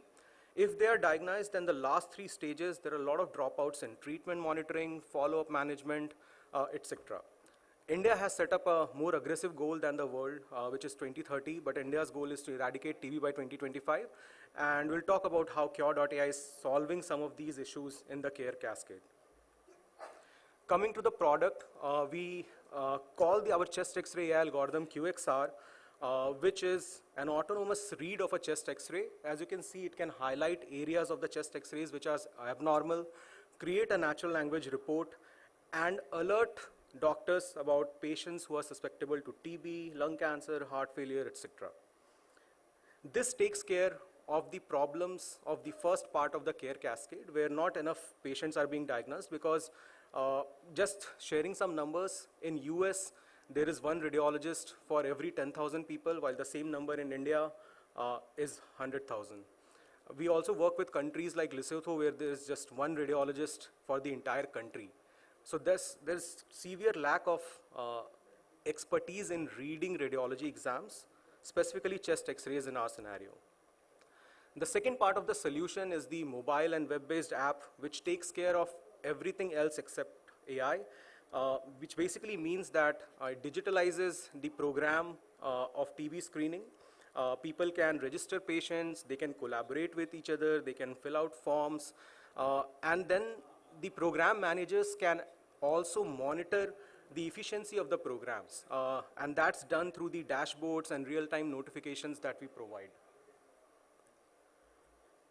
The solution was evaluated independently by WHO, and it was the only Indian AI company to be recommended by WHO to be used in TB screening in absence of human readers, which means that you can directly rely on the AI algorithm for TB screening in such scenarios. This was acquired 3 years ago. We have also been evaluated by Stop TB, a policy shaping organization, on a massive scale, which was on more than 23,000 patients. Companies across the world participated in it, and Cure.ai came on top of it based on the accuracies and other metrics determined by the organization. The research paper related to it was published on the Lancet, which is the best medical journal in the world. We are also innovating in terms of the screening models. So some of the things that we have done is that while patients are being screened for TB, the chest X-ray is being taken, right? So the same chest X-ray can also be evaluated for signs of lung cancer, heart failure. So this is what we call integrated TB screening programs. We are also working towards occupational health screening, where TB screenings are being combined with signs of pneumoconiosis and silicosis. We are also working on settings of prison-based screening, which is a huge problem because TB patients there are confined in a small space, and the susceptibility for contamination to other patients is really high. Our AI is truly made in India for the world. While we started with India and we are in 25 states, 370 sites, processing 2.1 million scans, we have also expanded in last 3 years to 80 countries, 1,800 sites, and 10 million plus scans have been processed through our software. Looking at the impact, what we have seen is that as compared to before AI and post AI, 25% more TB patients are being detected, which were being missed because they were not showing early signs of TB. So basically what happens is that if a patient comes in the hospital with signs of TB, he or she is getting recognized pretty well, but there are patients who are coming for different reasons, right? Be it cough, be it pneumonia, and they are taking a chest X-ray anyways. So the AI is deployed in a surveillance-based model where if there is sign of TB, they are immediately pushed to the TB care pathway, and with that we have seen 25% additional TB cases being detected. We have been able to reduce the cost of TB detection by 50% because earlier the costly post-screening microbiological tests were given to a huge portion of patients, but now that has been reduced because it's being given to only patients that are flagged at high risk by the algorithm. The reduction time has been reduced by 99% because, and due to which what's happening is that instead of in 3 weeks, the patient is being detected in 2 hours, and that's saving his health as well as preventing him from spreading TB into his or her communities.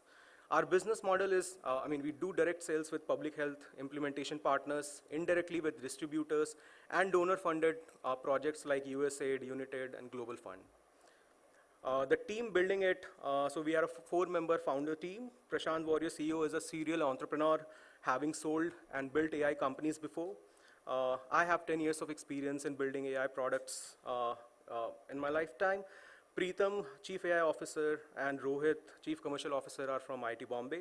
But apart from that, we have a strong 70-member team.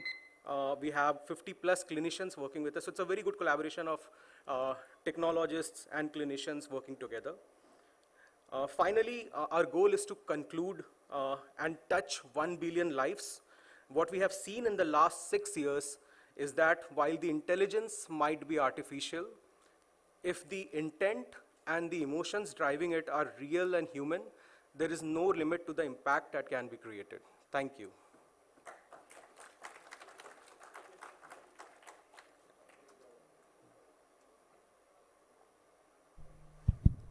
Great job, Ankit.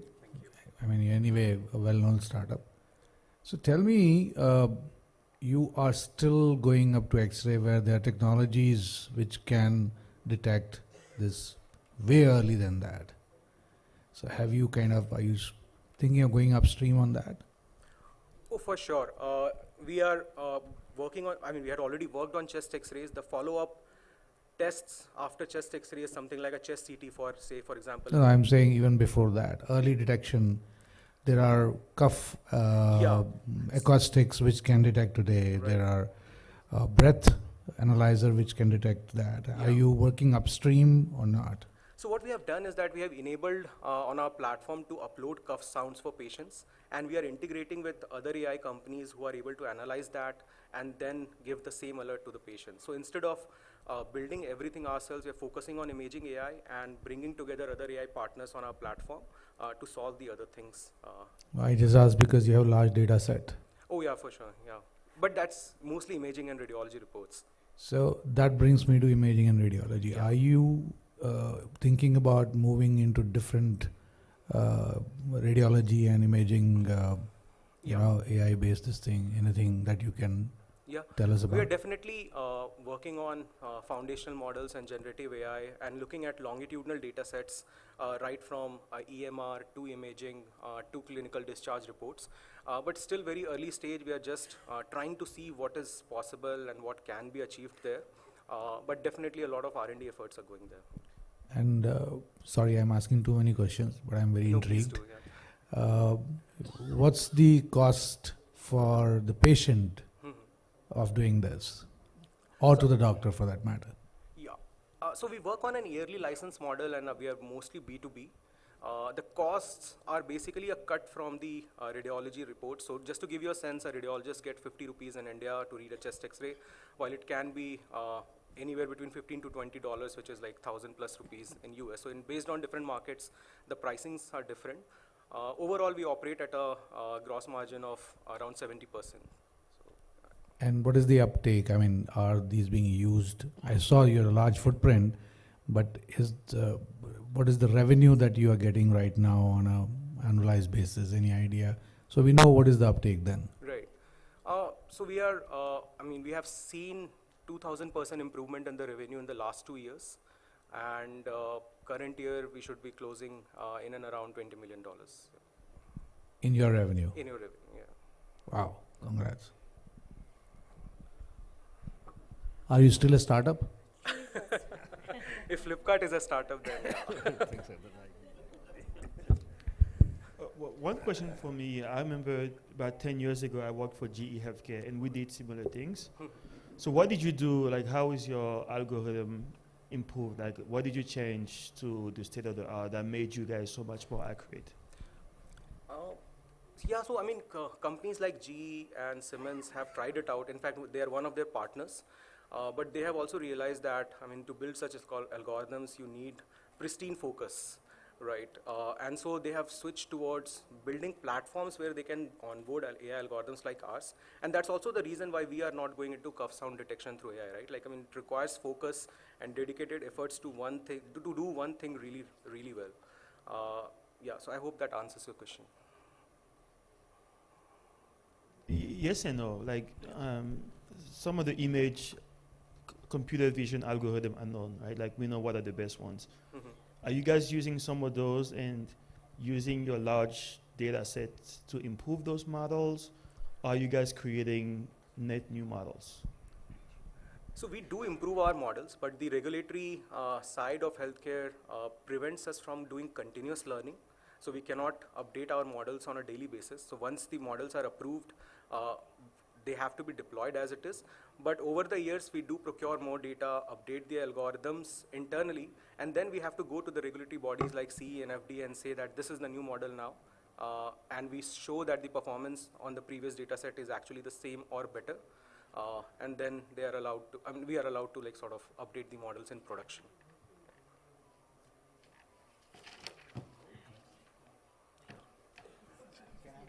Yeah.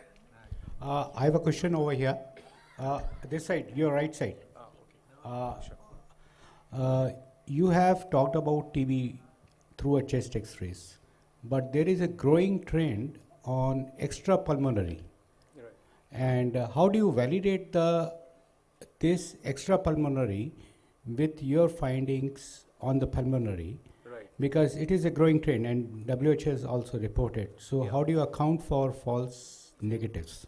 Right, so certainly, there is extrapulmonary, there is also, signs of TB and HIV patients are different from non-HIV patients. So there are certainly some gaps that we are trying to address with bringing more AI partners. And like I talked about, building algorithms that can look at longitudinal data, like the demography of the patient, the geography that they come in from, and what are the other signs that the MR data can provide you. But I would say, it will still need more focus and more efforts to build that out. Thank you. I think there are no further questions. Thank you so much. Thank you. We have limited time. We're taking questions mostly from the jury members. Thank you. Next startup, we have Serve Deep Call Private Limited, Naam AI.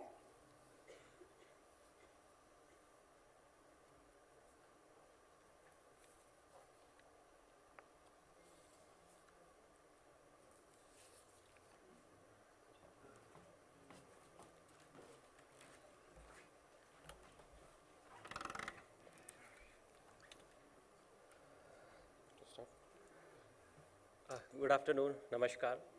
What is NAM? NAM is India's first AI caller identification app which identifies any unknown call, spammers and scammers without syncing your contacts. So what you're seeing on the right hand side of the screen basically is a NAM caller ID screen. Whenever any unknown call comes, this is how the caller ID data will come, like not just the name and number but also his organization and the city where he lives, and hence comes the tagline, Naam hi pehchane.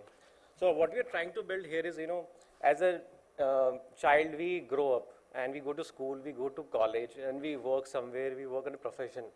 But what is our real identity when we step out of the office? And with NAM, we want to try to create an identity for the individual. And how do people know you outside your professional world? So with the digitalization, we have a lot of new problems coming into the picture. First one is the data breach and privacy concerns. Like I know, like there are already foreign players coming into the market, but in order to use those applications, you have to compromise on the data privacy. They are syncing your contacts, and it's not just the contact, they are even syncing your SMS, which means they know what car you own, like what insurance you have, which credit card you have, which which bank statement your salary gets credited in. And with this privacy, that's how the advertising market is going on. And second is the problem of spammers and scammers. So these companies are actually not helping the spams and scam. These are actually promoting them, because as soon as these are working on the crowdsourced data, so the number of people who actually mark the spams and scam, that's how they can reach the data. And no vernacular language support, which means we are a country of diverse language and religion and cultures. So there's no specific language, like if I have to choose a Marathi or Tamil or Telugu or Hindi, how can I change my complete phone in that particular language? And lastly, with the digitalization, we have the deepfake identity frauds happening. So everybody data is lying on the internet. How can one prevent that somebody doesn't create a deepfake out of it? So what are the solutions? Now, the new AI data company of India. First of all, we are a privacy first approach, which means your data is secure and safe with the NAM. So in order to use the application, just download from the Play Store. You don't need to sync your SMS. We have not even built an SMS integration in the app. You don't need to sync your contacts, which means without syncing your contacts and compromising your data, we'll be able to tell you who is the person who is calling to you, who are the spammers and scammers. And how are you going to stop the deepfake fraud prevention? So our ideal target customers will be a non-celebrity person, because celebrity data is already available on the internet. But since we are based on a crowdsourced data and the public data, we are doing a public data, open data from the internet. So we'll help people, boss, your data is lying on the internet at these internet websites. Do you want us help to remove the data? So we want to help the ordinary people to stop and remove the deepfake. And Pulse. So the idea here is that, our children, most of the children who is the smartphone in the 6th grade to 12th grade category, they are going coaching institution, they are studying in India and all that. But parents are concerned, hopefully my child is secure and all that. So we want, even inform the parents that, any scammer, any cyber bullying or any harassment is not going with the children. So that is the idea in the future, how can we prevent even the children of the India. And the vernacular language support. So what you're seeing on the screen is the call log feature of the app. So if any individual changes the theme in the Hindi, so that's how the phone screen will look in the Hindi. It's not just the settings, the context, but even the names will come in the Hindi. So this is all based on the NLP model, because if you change the name just by doing a Google Translate, Sona becomes a gold, but that doesn't work ideal way. So we have built an NLP algorithm on that. So every name we can actually able to translate in a particular defined language. So we are a very strong competitive team. We are bachelors and masters in computer science. We have done MBAs, and our mission is to create communication data secure between people. So there are a lot of business models in this domain. Initially targeting the API business model, we want to integrate API in the various B2B companies in India. Second is the ad tech market. So calling app is the only industry where the margins are actually going on even without opening the app. So I just give an instance, like on an average, as per this study, every individual spends close to 4 to 4.5 hours per day on social media browsing, Instagram, YouTube or Facebook. But in this domain, everything is actually happening outside the app. You get a call, and what is happening at the end of the call? You're getting a advertisement, which can be in the form of an image, a GIF or an animation. People not aware of it. Once, even you have to close the app, close the ad in order to come on the home screen. So everything is happening without even opening the app, and this market is very huge. And in the coming years, there is a lot of penetration going to happen in the RCS market, rich communication services, and verified business caller, and we will launch it as a premium subscription of 99 per annum. So just to give an understanding of unit economics, like how we plan to become a 25 crore company in the next 5 years. So imagine if NAM has close to 100 million users.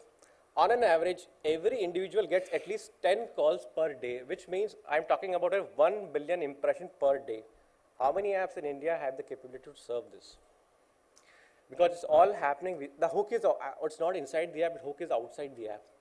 And the subscription would be at the 99 rupees, and we want to go into the RCS market, which is actually what WhatsApp is doing. You know, we want to become an enabler between brands and customer. Brand will come on the platform, and we want to, reach out to the customer. So we'll be a kind of channel and enabler between them. So to build this company, we have done a heavy investment of close to $2 million, which is mostly, kind of done investment to build the company, to build the AI and the tech. Because the tech part is the most technical part of it, and that is the moat also, that we can proudly say that no one even can replicate that, because if somebody have done that, it's already been done. Because if you see the startup industry, we have e-commerce, so many competition. We have the taxi market, the Ola and Ubers. We have the pharmacy market cluttered. We have the UPI cluttered, but why not in this space? Because the tech is very hard to build on that. So what would be our long-term vision is how we can, with this, we want to create a safe user India by reducing noise and potential scams. We want to remove the data from the internet, enabling safe and safer India. And with this strategy, we want to go and make in India for the global. And to enable that, we have to do a partnership with various telecoms, OEMs, and manufacturers. And lastly, how do we going to contribute this way? We also want to contribute to the United Nations Sustainable Development Goal in creating a digital resilient society, because if we are helping people, the women, in order to avoid spams and scams calls, we are eventually saving their time, saving their quality work, and doing something additional for the business. And in terms of the innovation, we are actually innovative company. A couple of the products I talked about, like the Pulse, we have integrated the WhatsApp feature where you can just disconnect the call just by clicking on the WhatsApp. And we have to an amazing start. We have launched the app in June in 9 Indian regional languages. We have identified close to 350 million safe to talk user with 0.5 million people are actually using the app right now. And we have how we want to grow is our exciting roadmap. Currently, by next year, we want to grow to 10 million users, and 2025, we plan to grow to 100 million user scale. So thank you, and we believe that NAM is not just an app, it's a catalyst for positive India change. Thank you. Questions, Shani?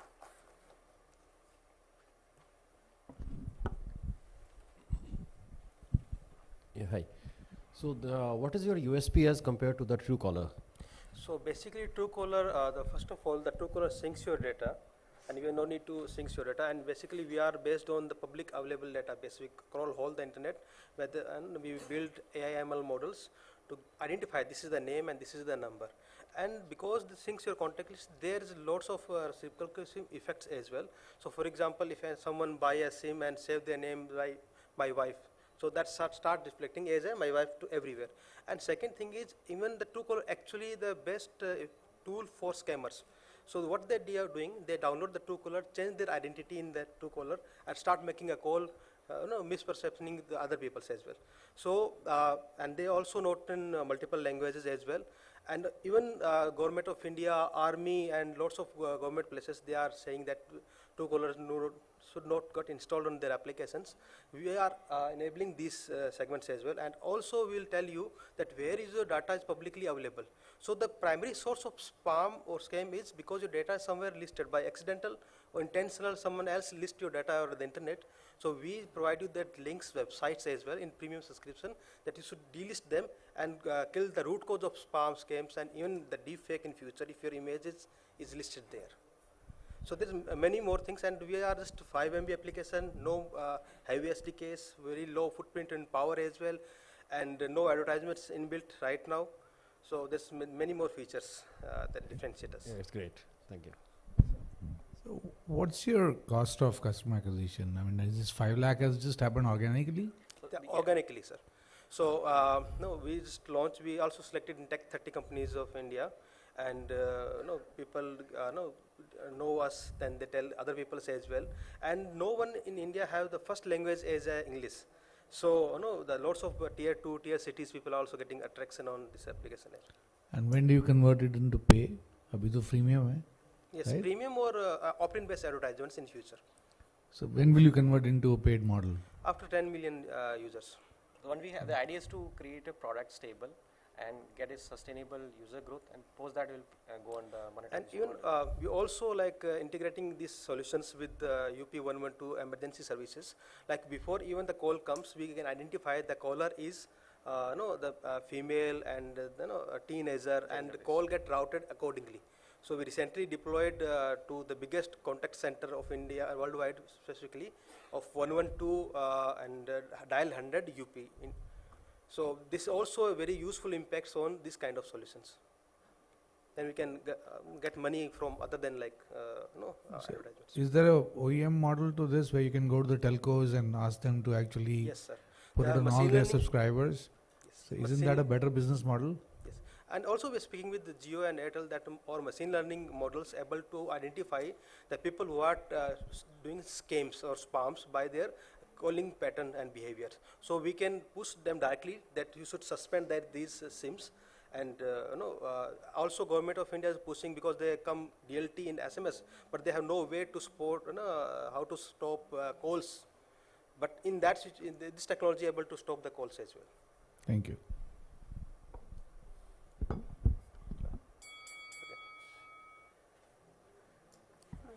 Thank you very much. What valuation you are looking for? The value I think we can discuss, one for negotiation, we can discuss that. All right. Thank you very much. Thank you. Our next startup for the pitching session is Teresa Technologies Private Limited.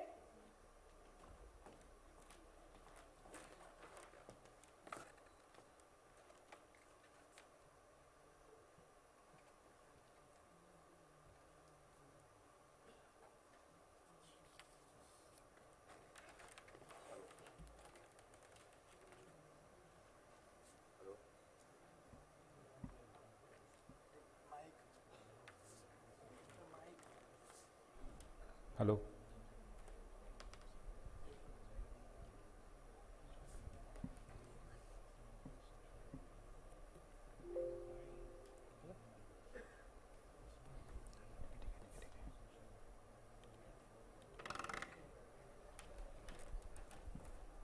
Good afternoon, ladies and gentlemen.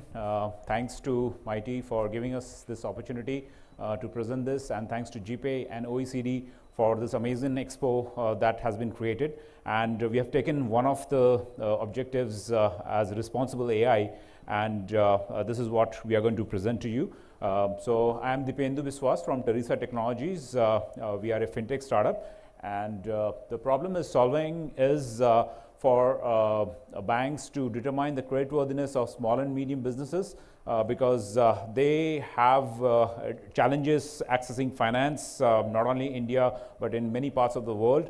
Hence, we are trying to solve that problem where the information is obtained digitally. And apart from the credit bureaus, which already hold a lot of information, credit information about small and medium businesses, we are using alternate data sources also to gather information to determine the creditworthiness of small and medium businesses.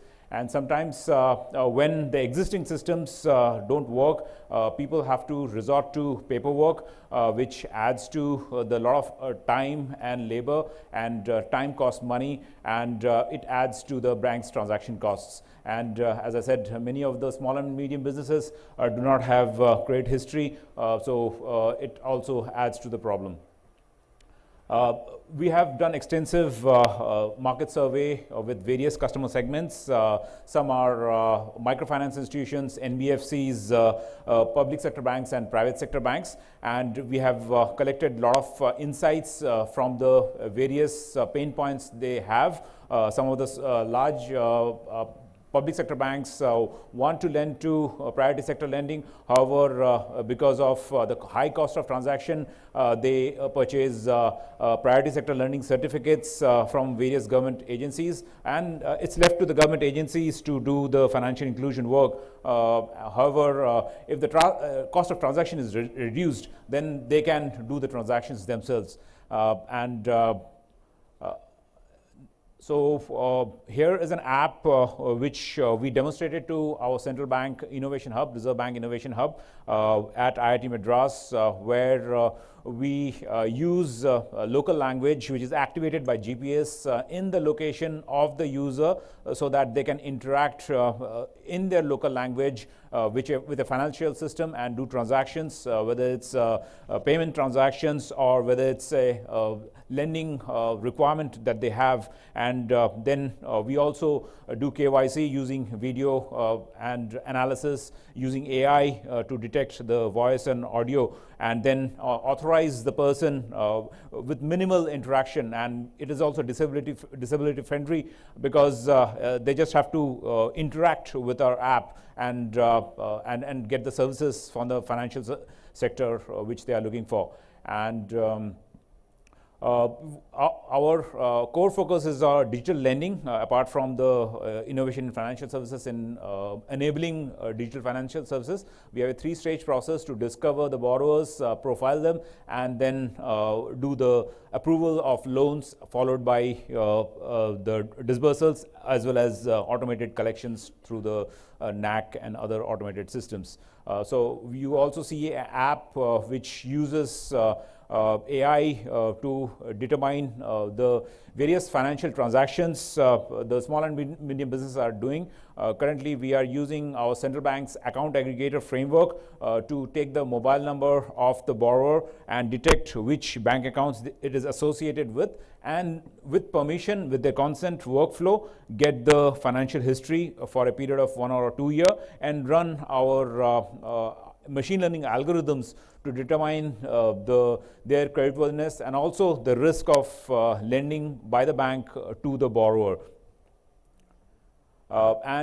We use generative AI to help the financial advisors and underwriters to interact with the system using prompts to understand the various financial ratios and get an idea of what is the risk the bank is taking in lending to them, instead of going through volumes of information which is very time consuming. So it helps them to reduce the time and process a lot more transactions in a minimum amount of time and add to the revenue growth of the bank. We were recognized by Bank of Baroda as one of the top 10 fintech startups for innovation in financial services using RBI's account aggregator framework. And as I just discussed, we were also selected by Reserve Bank Innovation Hub for voice-assisted financial services. The business model is to pilot with the banks and financial institutions for a period of 30 months, so they get a feel of what our offering is, and the various divisions within the financial institutions, from risk management to the other sectors like customer onboarding. They get a feel of what our offering is all about and how it compares to their existing systems, and we get them on a path to transition or run 2 systems parallelly. And then we start the subscription from $250 monthly to $1,800. This is on the conservative side and primarily on non-banking financial corporations. But because of our exposure through Reserve Bank of India, we were introduced to Bank of Baroda and Canara Bank. These are the large financial banks in India, upwards of 100,000 crores of revenue. And they have given us the opportunity to showcase what we are doing in terms of reducing the cost of transactions, and hence we can charge an AMC of $1 million to these large banks which are operating in India. Here's a unit economics. Again, this is on the conservative side. $74 is the per month unit economics. However, for large banks, our unit economics are much more healthier. Currently, we are bootstrapped, and our opportunity cost is around $70,000, and we are trying to raise $1 million with a valuation of $10 million. Here's the management team. I am Dipendu, founder with around 23 years of experience in banking sector across the world. And Karatwa is a woman founder who assists with talent recognition and onboarding. These are the recognitions that I was talking about, and that's the end of our presentation. Open for questions, gentlemen, ladies.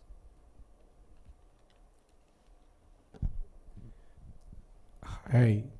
So when you started almost like a financial inclusion, theme, and then it has gone to a very different direction. Uh, can you just connect the dots and tell us how does it really help people who are underserved? Yeah, so because digital lending was always the core and it still remains the core. In financial inclusion, digital lending is the core, and that is still our customer segment. One of our customer segments I showed was microfinance institutions and NBFCs. So that's still there, and we are still providing our service to them. But as we, because this was the beachhead market we had, we could talk to the chief stakeholders there. However, the big banks, we didn't have access to, but through RBI's intervention, we got recognition and we got access to the big banks. And there we see there's a priority sector lending criteria that they have to meet. However, they try to mitigate that by buying priority lenders certificates and give it to of NABARD. And NABARD has the responsibility of financial inclusion. What we are saying is, we can help you reduce the cost of transaction so that you don't have to buy priority sector lending certificates and you become part of the financial inclusion yourself. So that's how our transition from, it's not a transition, we got the exposure to, expand our customer segments. I think you moved way, way away from where you said you wanted to target. People who do not have a credit worthiness, people who do not have resources, from there to the priority lending, that's a two different aspects of lending. But anyway, I guess you'll get there sometime. Yeah, because that's the profits that will come from, and that's where the margins will come from. And financial inclusion will be in the microfinance sector, so that will continue to serve that. How big is the team for you right now? It's 6 people. Thanks. Thank you, Pankaj. So Dipendu, why have you used this domain .tk? Well, it's a free domain. We are frugal, we are bootstrapped, so every penny is important to us, and yeah. I guess it's time to change now. We are still bootstrapped. Yeah, if we get funding, we definitely, it's just like $500, right? It's not a big deal, right?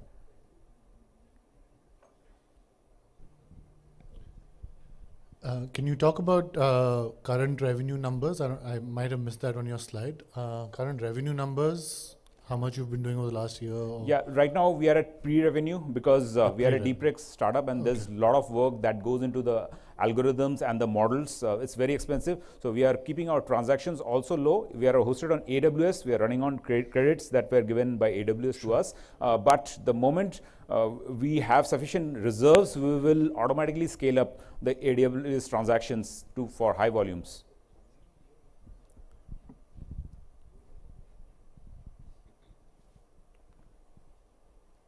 Perfect. Thank you. Thank you so much. Thank you very much. Thank you very much. So we have our final pitch for today from Titori Infotech Private Limited, Kisan AI.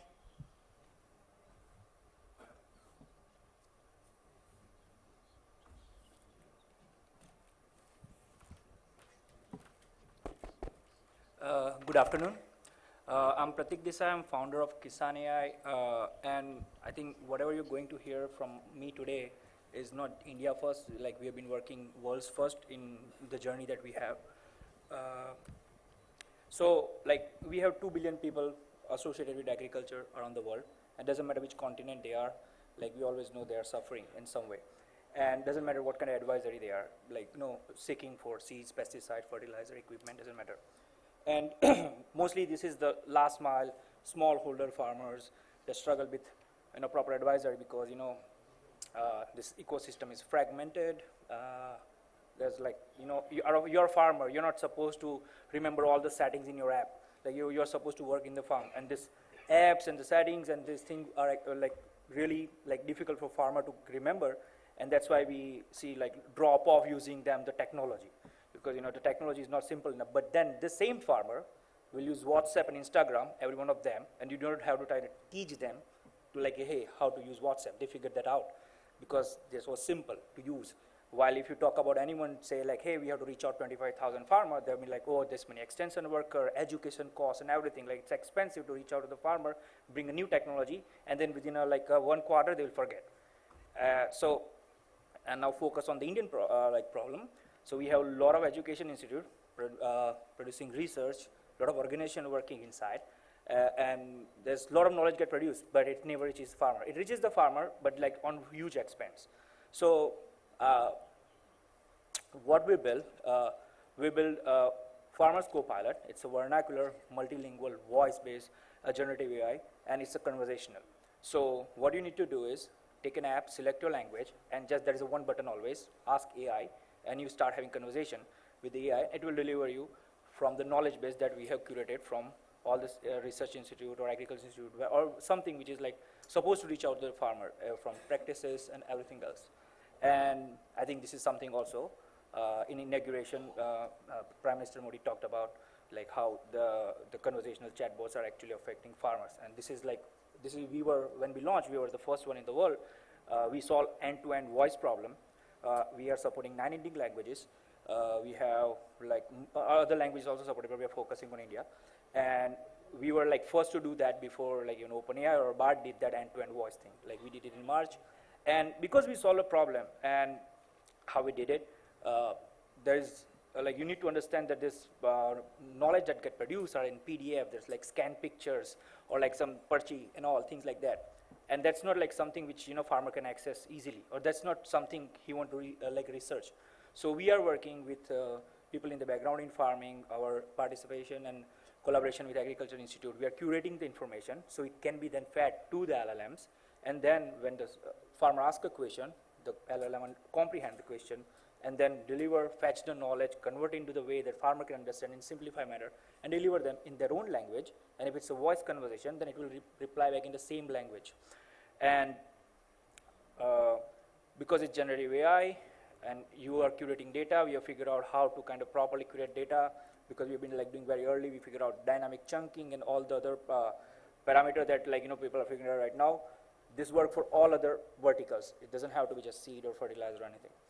And then when we launch, we have done like $0 in marketing yet, and more than 100,000 farmers we have reached already. More than 300,000 question invoice and text base has been asked, and we are seeing like tremendous returning rate. Like whoever use it, they are coming back. Whoever use it and like it, they understand it's simple. They are forwarding in their WhatsApp group. They are forwarding in other WhatsApp group. Then we started seeing farmers finding our phone number. We were like just a one page, and there's like link. They found out our phone number, calling us, say, hey, I have a problem with my tractor and my low-skilled workers keep breaking the equipment. Can you bring the manual top of it? And it's like, this bank is not giving me the rate for other banks. I want a tractor loan. Like, can you actually provide me the information so I can get all the loans numbers from all other banks and policies information? And we started like, we are still getting bombarded. People are coming 800 kilometers today and like last 2 days to meet us at our booth because they found out that I'm traveling here from San Francisco. Now, how are we going to make a business? Like, we are for profit, we are a startup, and we're going to keep it like that so we can scale. The whole global industry is $9 trillion, and we know like acquisition cost is really high.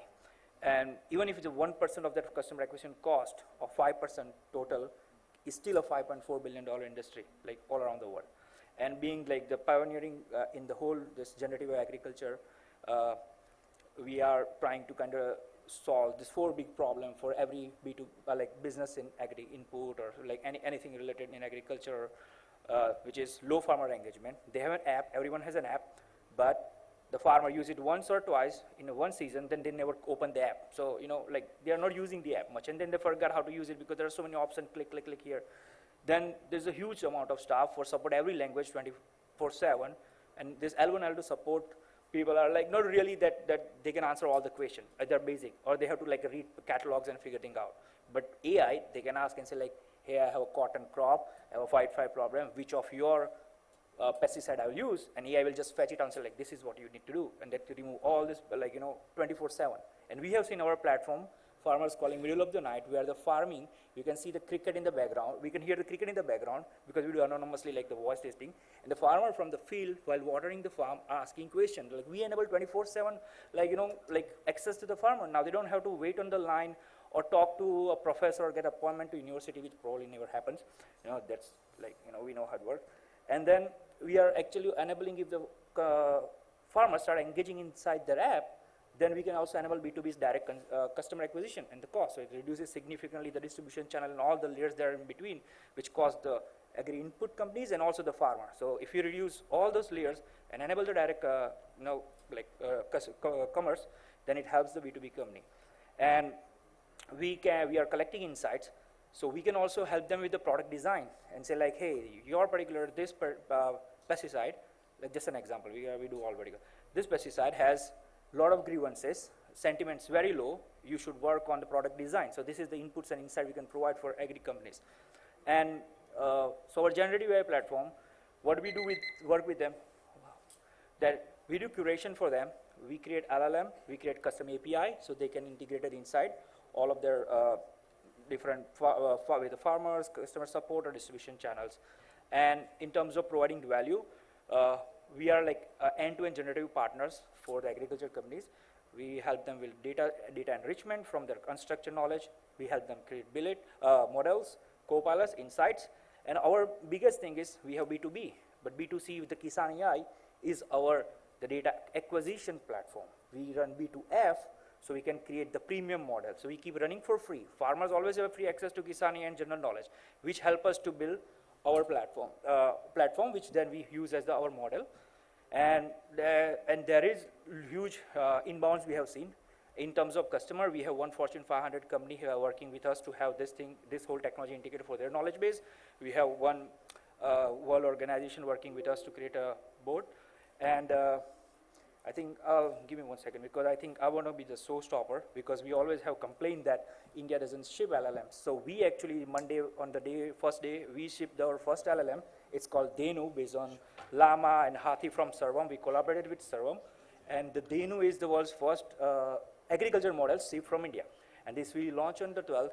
And I think we have been receiving great thing. And inbounds right now, already I'm bombarded with them, because this is an agriculture specific 300,000 instruction, real conversation from farmer, curated, enriched, and it's also bilingual. So it's a Hindi and English native. So you do not use a lot of extra token for Hindi. You ask in Hindi, you receive in Hindi, token numbers are reduced, and we're going to keep making it premium model. We're going to fit more conversation. So we have like very focused India agriculture practices specific model that we can then use either in our pipeline, replace OpenAI, which are like supporting us, Microsoft supporting us, Intel supporting us, but like we replace them, we put our thing. We can also that use as like a revenue model for someone else want to develop agri thing. And then we also help agri companies say we train your model, you keep your weight, so you don't have to be like, worry about your knowledge base. So we can also help as a model training curation for the agri company, they weight, build on top of ours. And that's probably going to be a business model. So I'm going to be showstopper and stop over here for the questions.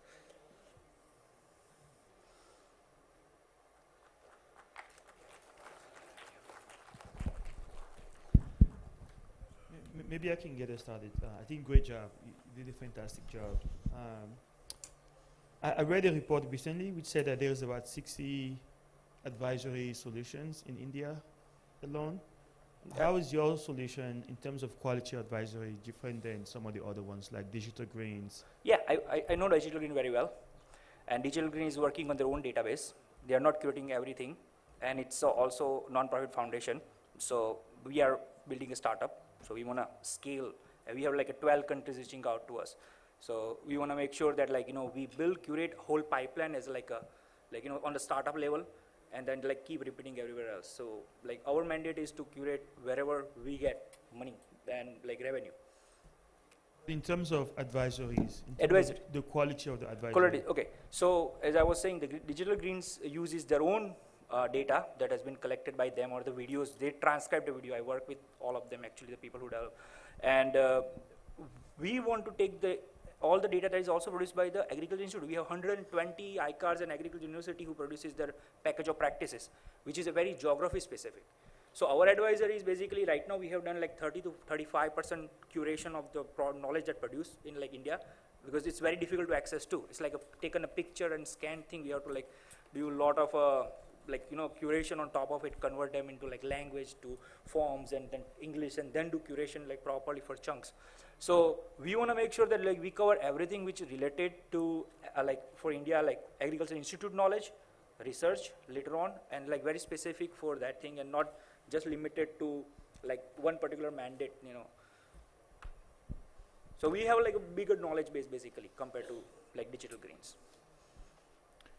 So as I understand now, you have two options to go down, right? One is either to build out the application for the farmer, or build out this LLM that you can then possibly provide to other companies that are building applications, or you can do both. It's same thing.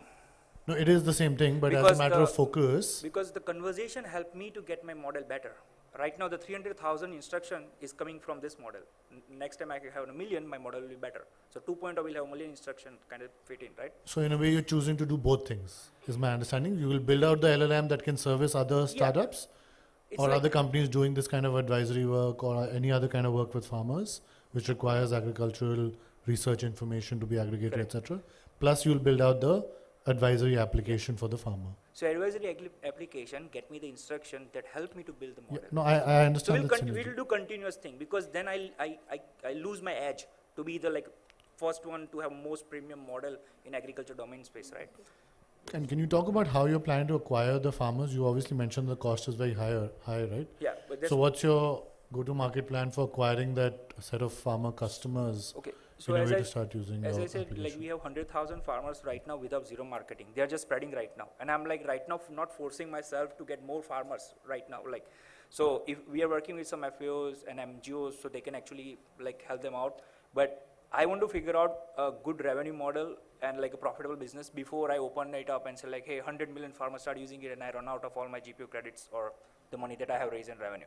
So while we get like important conversation from farmer, we were letting it organically grow and not spend a lot of marketing, because in farmers always like spending money in marketing is our experience that you lose trust. Let them spread in their community, use it, give us feedback, we'll improve, because like soon we are like next one we're going to launch like a market analytics on the app. So now farmer can come talk to the app and ask like what is the mandiest price in Nasik yesterday, what was the average price, what was like last year's base month with the grapes price in like this mandi. So we want to develop this feature and then get a farmer acquired, not worry right now on spending a lot on the acquisition part. How do you get funded? It has been bootstrapped by me. Like this is my fourth startup basically. Last startup got acquired, and like 2019 I started this one. So right now like basically bootstrapping it, and we now started getting revenue. So by this month we have now revenue from two big customers. So hopefully like we are a very small nimble team. And so what's your pricing or charging mechanism? So it's kind of like this data curation part is something we kind of work with depending on what kind of knowledge base the private company have, like and then for the pilots, like right now something like $15,000 to $20,000, like for like say 500 or 1,000 farmers they want to test it out. But later on it will be usage based. Right now if something is voice to voice, end to end, it's like around 4 rupees, which will cost go down once we start using our own model, and 1 for English to English tax. Like so it's a 1 to 4 depending on which language you choose, voice tax. And we want to like work so that particular usage cost go down. To farmers? No, for B2B companies, because they will pay for us to be inside their app, right? So the farmers are never going to be charged? From our website, not. If the private company decide to have subscription in their website or their app, that's like their problem. They will pay us on the usage anyway. You're not going to ever charge farmers? For My Kisan AI, like that's never going to happen. We are going to enable conversational commerce once we hit milestone, like let's say 1 million users, then I'm going to enable conversational commerce. So we suggest a pesticide, buy it from here. You don't have to go outside and copy paste in Google or download 20 different applications right now available in market to find fertilizer, right? We can just do it from inside our app. The business model is still under discovery. How are you going to charge to the corporates? To the businesses, how are you going to charge is still corporates? Yeah, that just was like it's usage based basically. Okay. Thanks.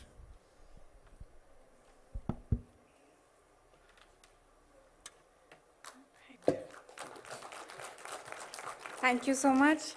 With this, we come to the end of the pitching session. Thank you to all the participants for showcasing their solution today. We'll give the judges a moment to put down their scores. And after that, request Gaurav sir to please collect the score sheets.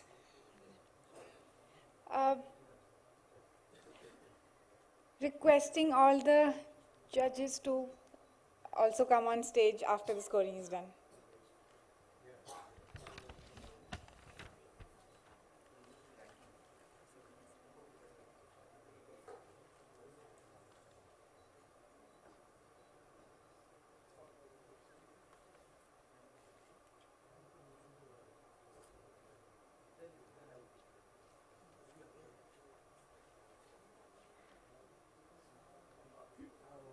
Requesting all the jury members to kindly come on stage for a small token of appreciation from our end.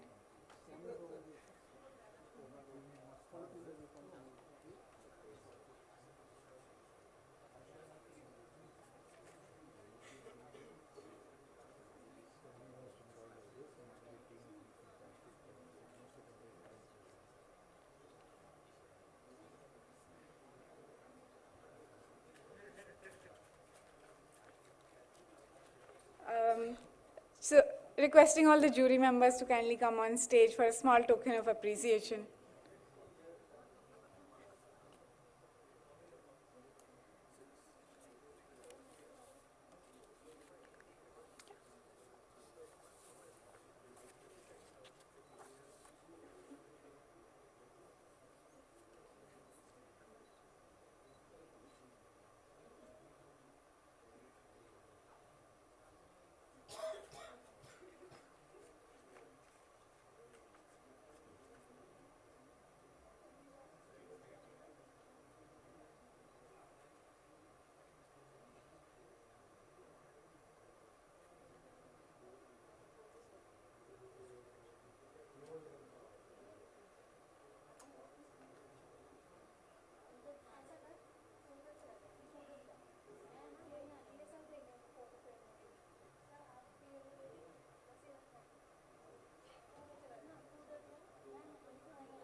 Thank you for your patience, everyone. I would request the jury members to please come on stage for a small token of appreciation from our end.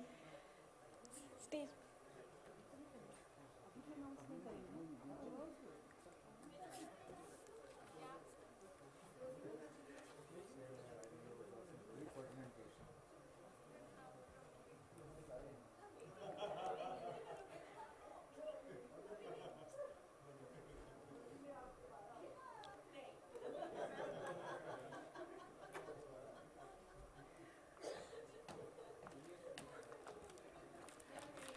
Thank you. Whatever the organizers decide. Requesting Shri Abhishek Singh, Additional Secretary, Ministry of Electronics and IT, Government of India, to felicitate our jury members today.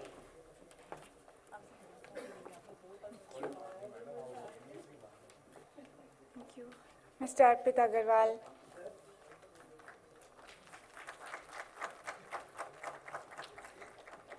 Mr. Anirudh Suri.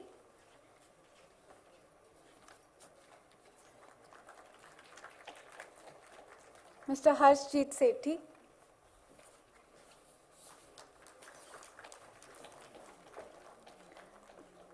Mr. Howard Lacuna.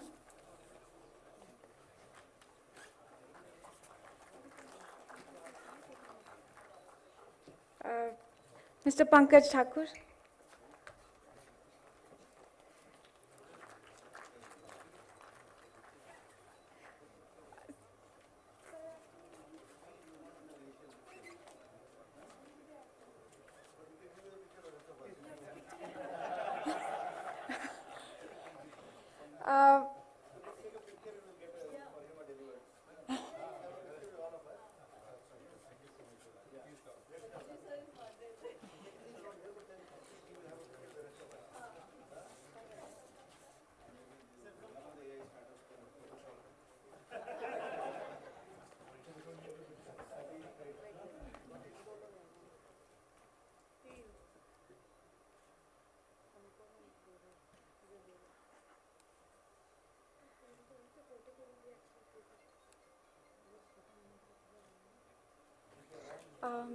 Also requesting Ms.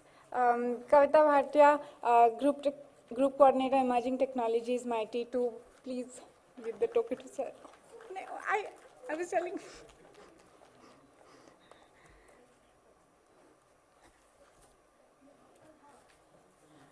I was just telling ma'am to give it to you, but.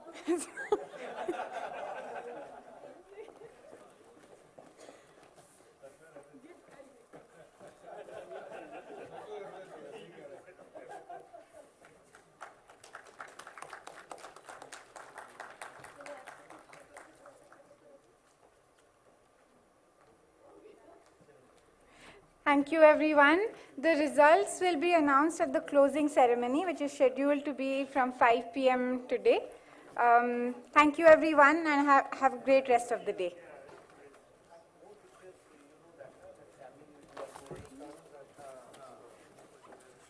Scan your own face and get all your photos wherever you are.